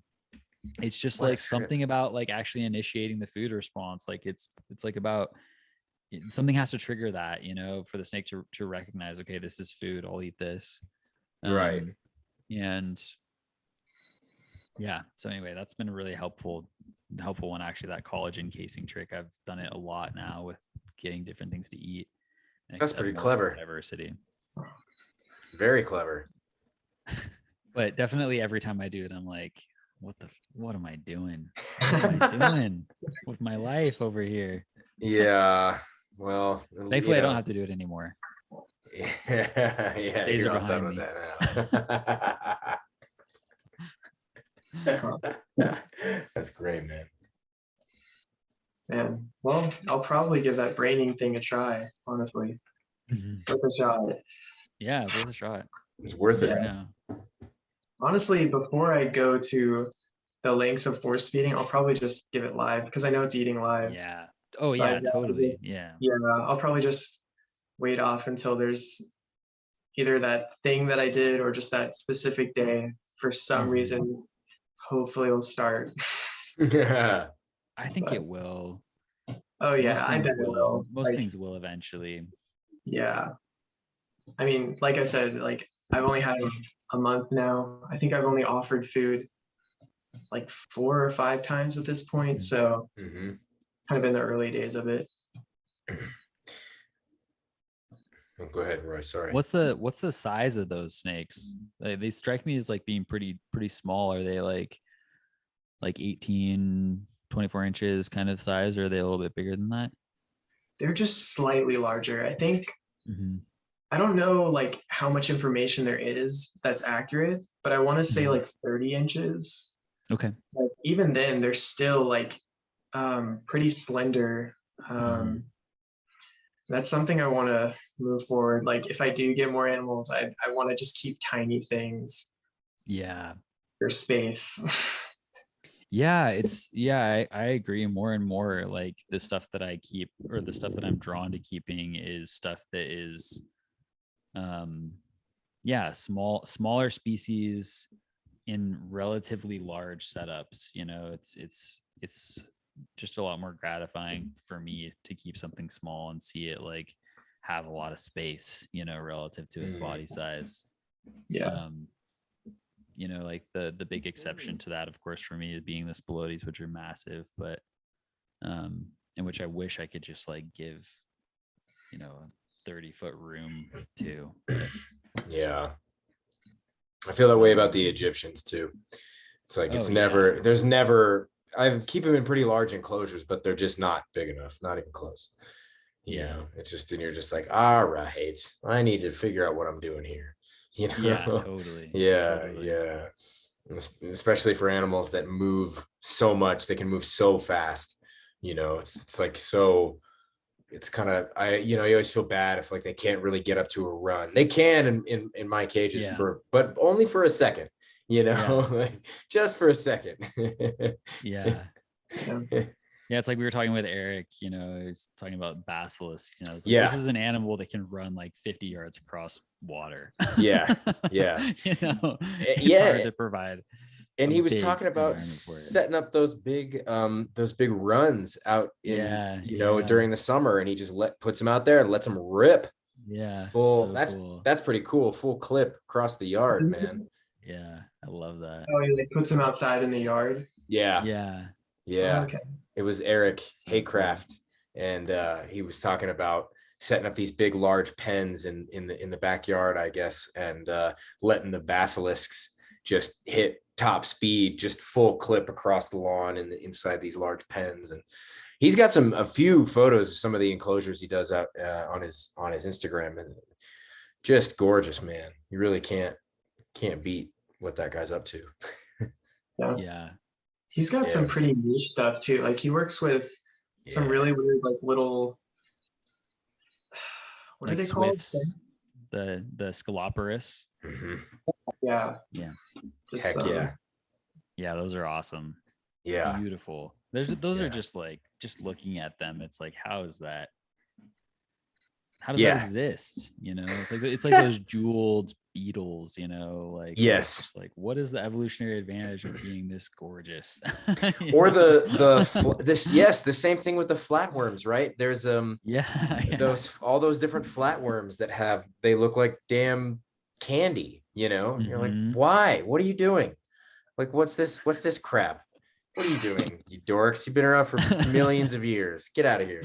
Have you seen that meme? It's a meme. It's just somebody holding a gummy worm, and it just says, "Nature is amazing." No, that's great, man. I haven't seen that. That sounds hysterical. I love it. Yeah, that's great. Well, I think we're cruising up on. We're at past an hour and a half, aren't we? Yes, sir. Yeah, we're almost at 2 hours. So, yeah, we're just under 2.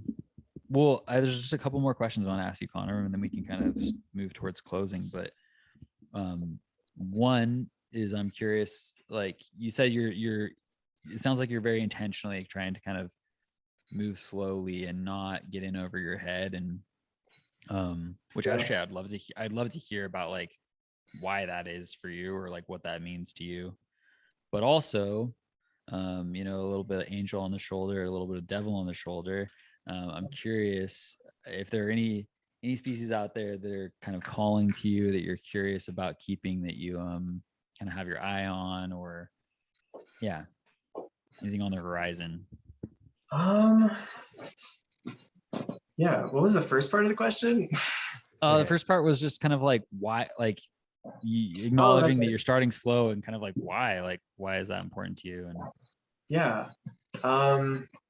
I think getting the Thrasops was kind of a wake-up call. Like, as much as I probably shouldn't have got them at the time that I did, like, I didn't realize that I shouldn't have got them.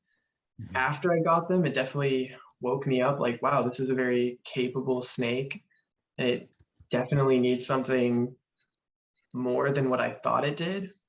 So, and that was actually like the first snake like that I've ever kept. So yeah, I just didn't expect what they would be like, and what they would what they were capable of. So I don't know. I think that kind of taught me a lesson. Like, I need to not jump into things like that ever again. I'm really happy I got them though. I love those guys. And yeah, I've kind of, now that I've had the larger, they're not even like, nothing like a Spilotes or other Drymarchon or something size wise, but something a little larger and that needs more space. I'm definitely sizing down. Like, I know that I'm going to want to keep them in a large enclosure. I don't know what my future space is going to look like. So I need to make sure that I can actually house that enclosure and everything else So yeah, like the Memphis. Well, sorry, I stuttered. It's actually the first time that I've ever gotten an animal and like had more than enough space for it. I actually was gonna keep them in a 4x2x4 starting out, and I didn't realize how tiny they were. Like they're like 18 inches, and I measured. Sorry, I didn't measure them. I weighed them, and one of them was like almost 11 grams, and then the Oh, other wow.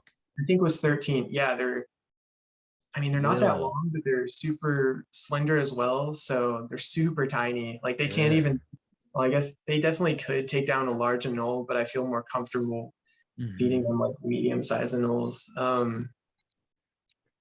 So yeah, like I ended up having to set up something kind of that I had offhand. It's basically a 20-gallon enclosure. Um, and that's like more than enough space for them right now. I don't see them showing any behaviors as to like wanting to get out or glass surfing or being uncomfortable in that space. So it's nice. I think we already kind of touched on it, but like it's really nice keeping the small species where you can so easily just give them plenty of space. Yeah. Yeah. That's how I Yeah. feel about the Xenogama as well. It's the same kind of thing. It's like you have an Egyptian Euro on one hand and a Xenogama Taylorai on the other. It's like you could put, I mean, I feel like I could house a trio of Xenogama in the same enclosure that I have the Egyptians in, and it'd be like, all right, that seems like enough for these three Yeah. tiny little bastard lizards, but it's not enough, not enough for a big Egyptian. So Not yeah, enough for pork chop. no, pork chops. That dude, he's a legend, man. That guy, he's an absolute legend. He's a real savage. That big jerk bastard. He's a I love that guy. I love all he's the updates on pork chop. yeah, me too. I love him. I love interacting with the guy. He's such a damn beast. And he's still growing too. You know, you always think it's about as big as he's gonna get, and he just keeps growing, keeps shedding, keep going through new phases. And I have to update his weight and length because I don't think he's anywhere near. I don't think he's close to being done yet. I mean, the biggest one I've ever seen was a 32 inch male owned by a guy years ago. He was on YouTube. He was Art Gecko or something, but his name was Ed Carr. And this is a long time ago, early 2000s. He was breeding Egyptian Euros, and she's had a male and a couple of females, but his big male was named Grover. I'm sure his YouTube's still up there floating around somewhere. The thing, you'll recognize it because he had like fungus, like a sort of a persistent fungal infection on his back that left these big white patches from time to time. And he managed the infection, and it wouldn't come around that much, but it was, flare up here and there. But anyway, that was a massive Egyptian. And pork chop's not that far off, man. I'm like, all right, I'm going to get the biggest one on record. I'm going to make him as big as he can get because he's a honker, dude. He's big old head, So cool. Yeah. Just don't want to get bit anymore by that guy. Yeah, I would not like that. No, not anymore. Not this time. Boy, you still have. Isn't the male that you have handsome boy? Yeah. Isn't he like the largest recorded male or Spilotes?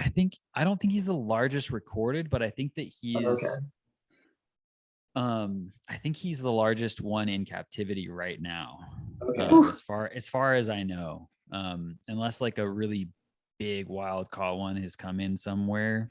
But he was over 10 feet when I got him back a few years ago. And at that point, like, I think he was the only one really in that size range. There were some others between like 9 and 10 and close to 10 feet, but he was well over that. And I mean, obviously it's hard to measure him. He's, but he, last time I weighed him, he was over 10 pounds, which for a colubrid, like a pretty lean colubrid, like Drymarchon, they get, and even Hydronastes, they get much heavier and girthier, but Spilotes or healthy Spilotes are pretty lean. You know, they're powerful, strong snakes, but they're pretty lean. And so he's a serious snake. He's a big boy. His head is the thing though about him that's like really, that just trips me out, because it's just huge. It's just, you know, it's like you can't really see, you know, but it's big for a colubrid. It's like, it looks like a cobra head or something, you know. So cool. Yeah. So damn cool. Well, so not to take the mic away from Roy or whatever, but I would imagine, are we going to get onto the big question, the one we always, the typical one? Yeah. Okay, cool. So we have this Connor, we have this question that we've been asking every person, and that we will probably make a consistent question on the show, regardless of whether or not the person's been on before or not. It's probably something we'll continue to have as an option for people. But and that question is, why herpetoculture? So and that can be somewhat open-ended, right? So don't feel too restricted about how to answer. That can be everything from because I want to here's the sort of the ecological reason why. Take it as broadly or as specifically as you can imagine. Why do we do this? Why do we do this thing? You want to? That's it. No, I'm kidding. Let me think on it for a second. Sure, take your time. I don't know. I mean, I think I just kind of found the niche that I was interested in, that happened to be herpetoculture. It really could have been anything. I think they specifically, like the colubrids, arboreal diurnal stuff, I find really appealing. And so that's kind of in the herpetocultural realm. That's kind of what I focus on, I guess. But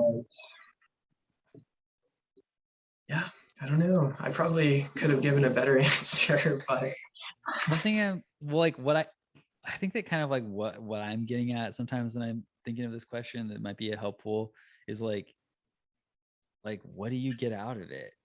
Like, what is it? Yeah. What is herpetoculture doing for you? You know, I mean, and I honestly like, and you don't have to have an answer to that either, because that's a weird question. Yeah. Yeah. You know, to get asked. But it's something that I started thinking about after a while. Is, you know, when I'm sitting there tying a collagen casing to frozen creatures together, I'm like, what am I doing with my life? And I'm like, why herpetoculture? Why do I do this? What am I getting out of this? I could have been a damn stockbroker, man. You know? Yeah. I've forsaken gainful employment for the pursuit of cool snakes. Yeah. Lizards. But anyway, yeah, I don't know if that's like a helpful framing to offer, and if it's not, let it go. But I mean, I don't know. I think I kind of keeps me mentally stable. I don't know. Not that I'm mentally unstable, but definitely, I guess it's like a reason to keep trying. And yeah, I'm also the kind of person that I can't really, I have to like constantly have projects to do, or else I'm just so freaking bored. Like if I sit all day, because every once in a while I'll have no plans for an entire day, and I'll kind of get everything I needed done, I can't talk, everything I need to do done pretty fast. And then I'll just sit around and I feel so worthless. Like what am I doing? So I don't know. I think it kind of just keeps me probably a little more sane. Mm-hmm. Totally. Yeah, I totally relate to that. There's something like, yeah, there's something about like just, yeah, being able to tinker and focus on a project. And like, there's also something for me too that is like, it's therapeutic to just be in the reptile room for the day. Like, especially right now, since I'm really noticing it, because with this move that I'm in the middle of, all my reptiles are an hour away from me now. And so it's not like I'm not living in the same house with them, you know? So when I was living at home, I was in and out of the reptile room a few times a day, at least, you know, just checking on things. Hey, what are you guys doing in here? You know? Yeah. Now it's like, okay, I'm coming 3 days a week or so to like feed everybody and clean water bowls and make sure everybody's alive and happy and everyone's doing great.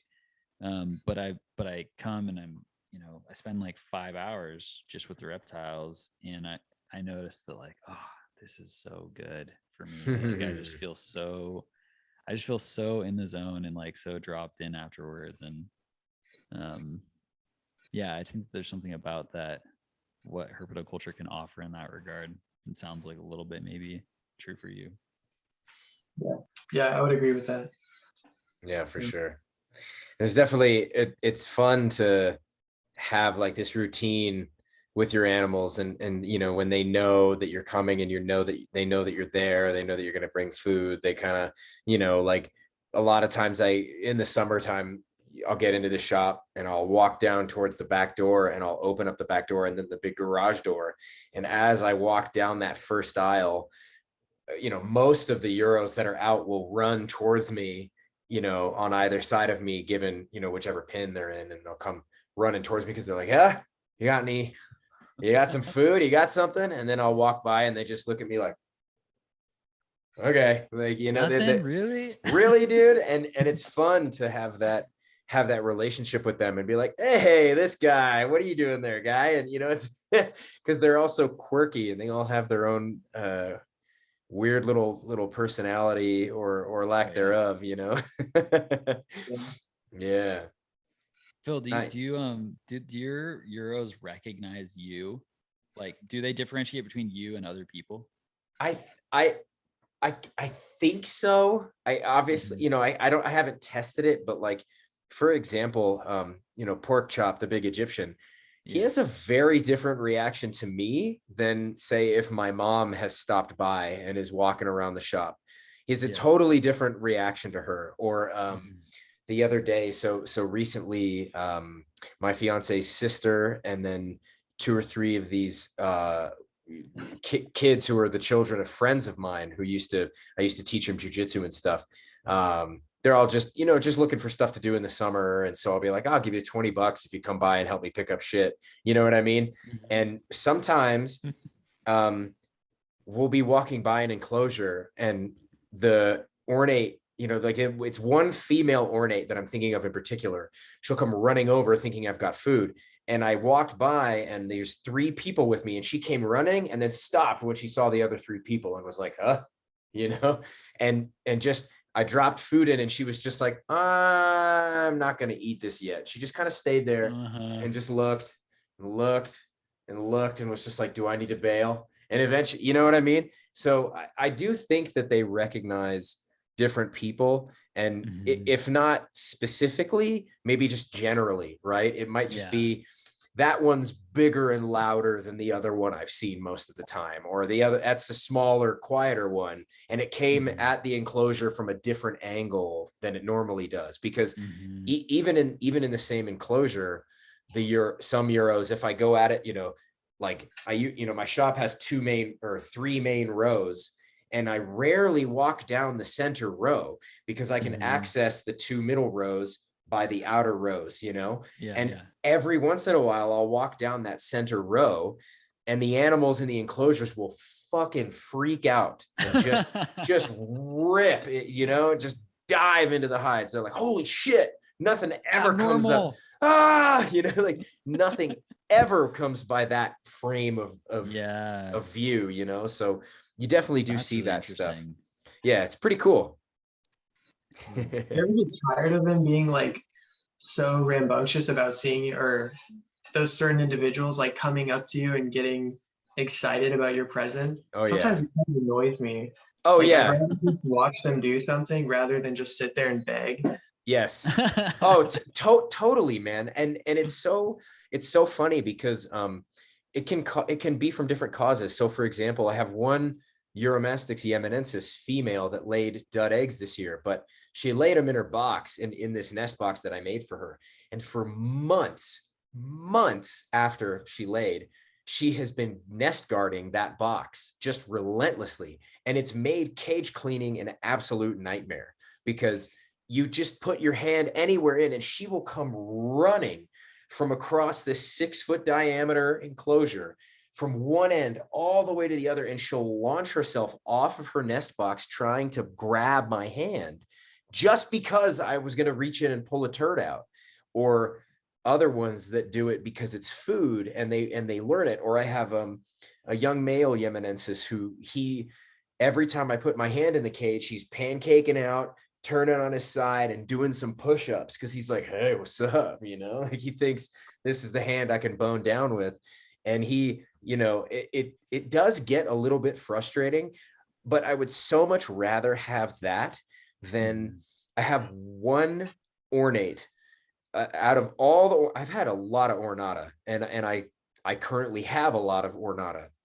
And out of all the animals, I've got one damn female who to this day is just not okay with me walking by the enclosure ever.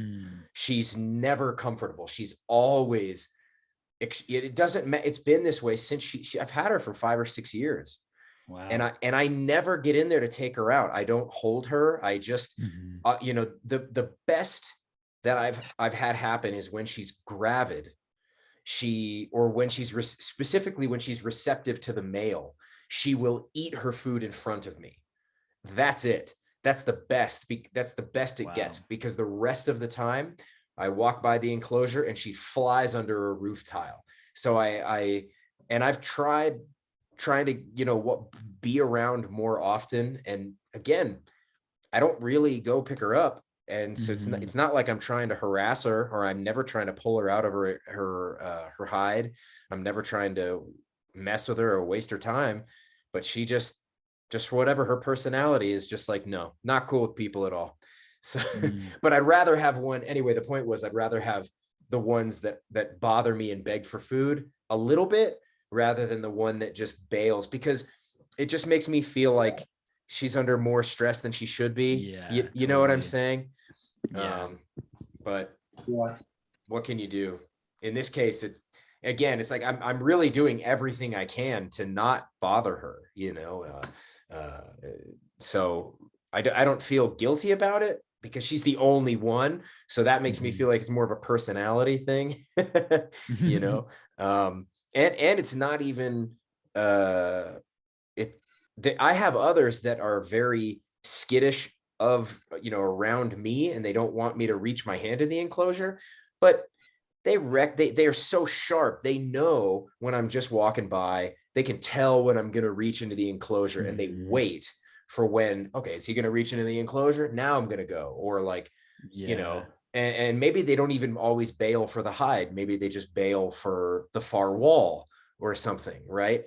But this one damn animal, and she happens to be drop dead. I mean, they're all beautiful, but she happens to be an exceptionally beautiful female ornate. I've never seen one with her just sort of weird powder blue. It's just abnormal, I think, for females, and she's just doesn't want anything to do with me. Just not gonna have it.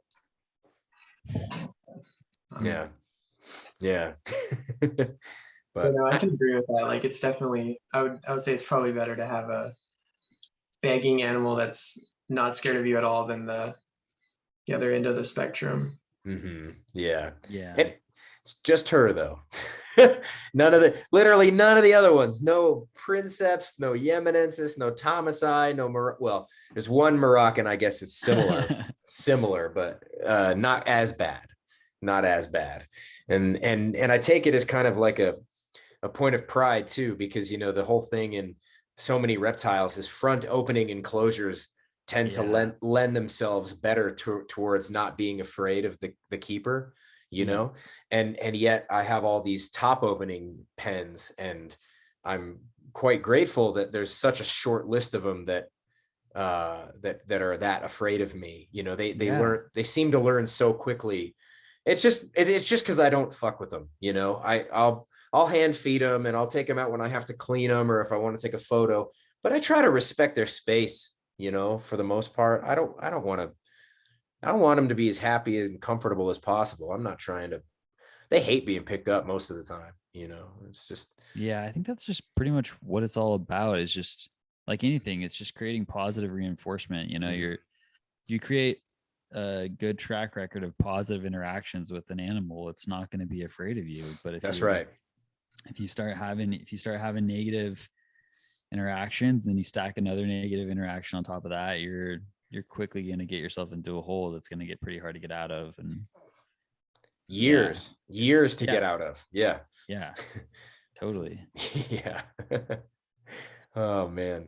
Well, shit, that is some excellent stuff. Connor, where can people find you on like the socials and whatnot? Pretty much just on Instagram, I would say, at Philothamnus. I mean, I'm on Facebook, but I don't post that much. I'm kind of just on Facebook for the groups, honestly. Great. Well, yeah, sure. Fair enough. The groups are probably the only reason to be on Facebook anymore, right? And it's the only reason why I'm there. Yeah, same here. Great. Well, Roy, do you want to take us out and then I'll hit the recording, end it? Yeah, sure. So, Cool. just again, you can find us on Instagram at Project Herpetoculture. Phil's at Arids Only. I'm at Wellspring Herpetoculture, or Wellspring Herp on Instagram. Yeah. And thanks again to Dylan and the Animals at Home Network for hosting us so graciously. And thanks Connor for coming on. It's been great to chat with you, and I'm stoked to follow along with your herpetoculture journey and see what you do next. Thank you. Yeah, definitely. And we'll have to have you back on as you continue to do more. Definitely. Yeah, maybe. Sick. All right, here, let me hit the stop.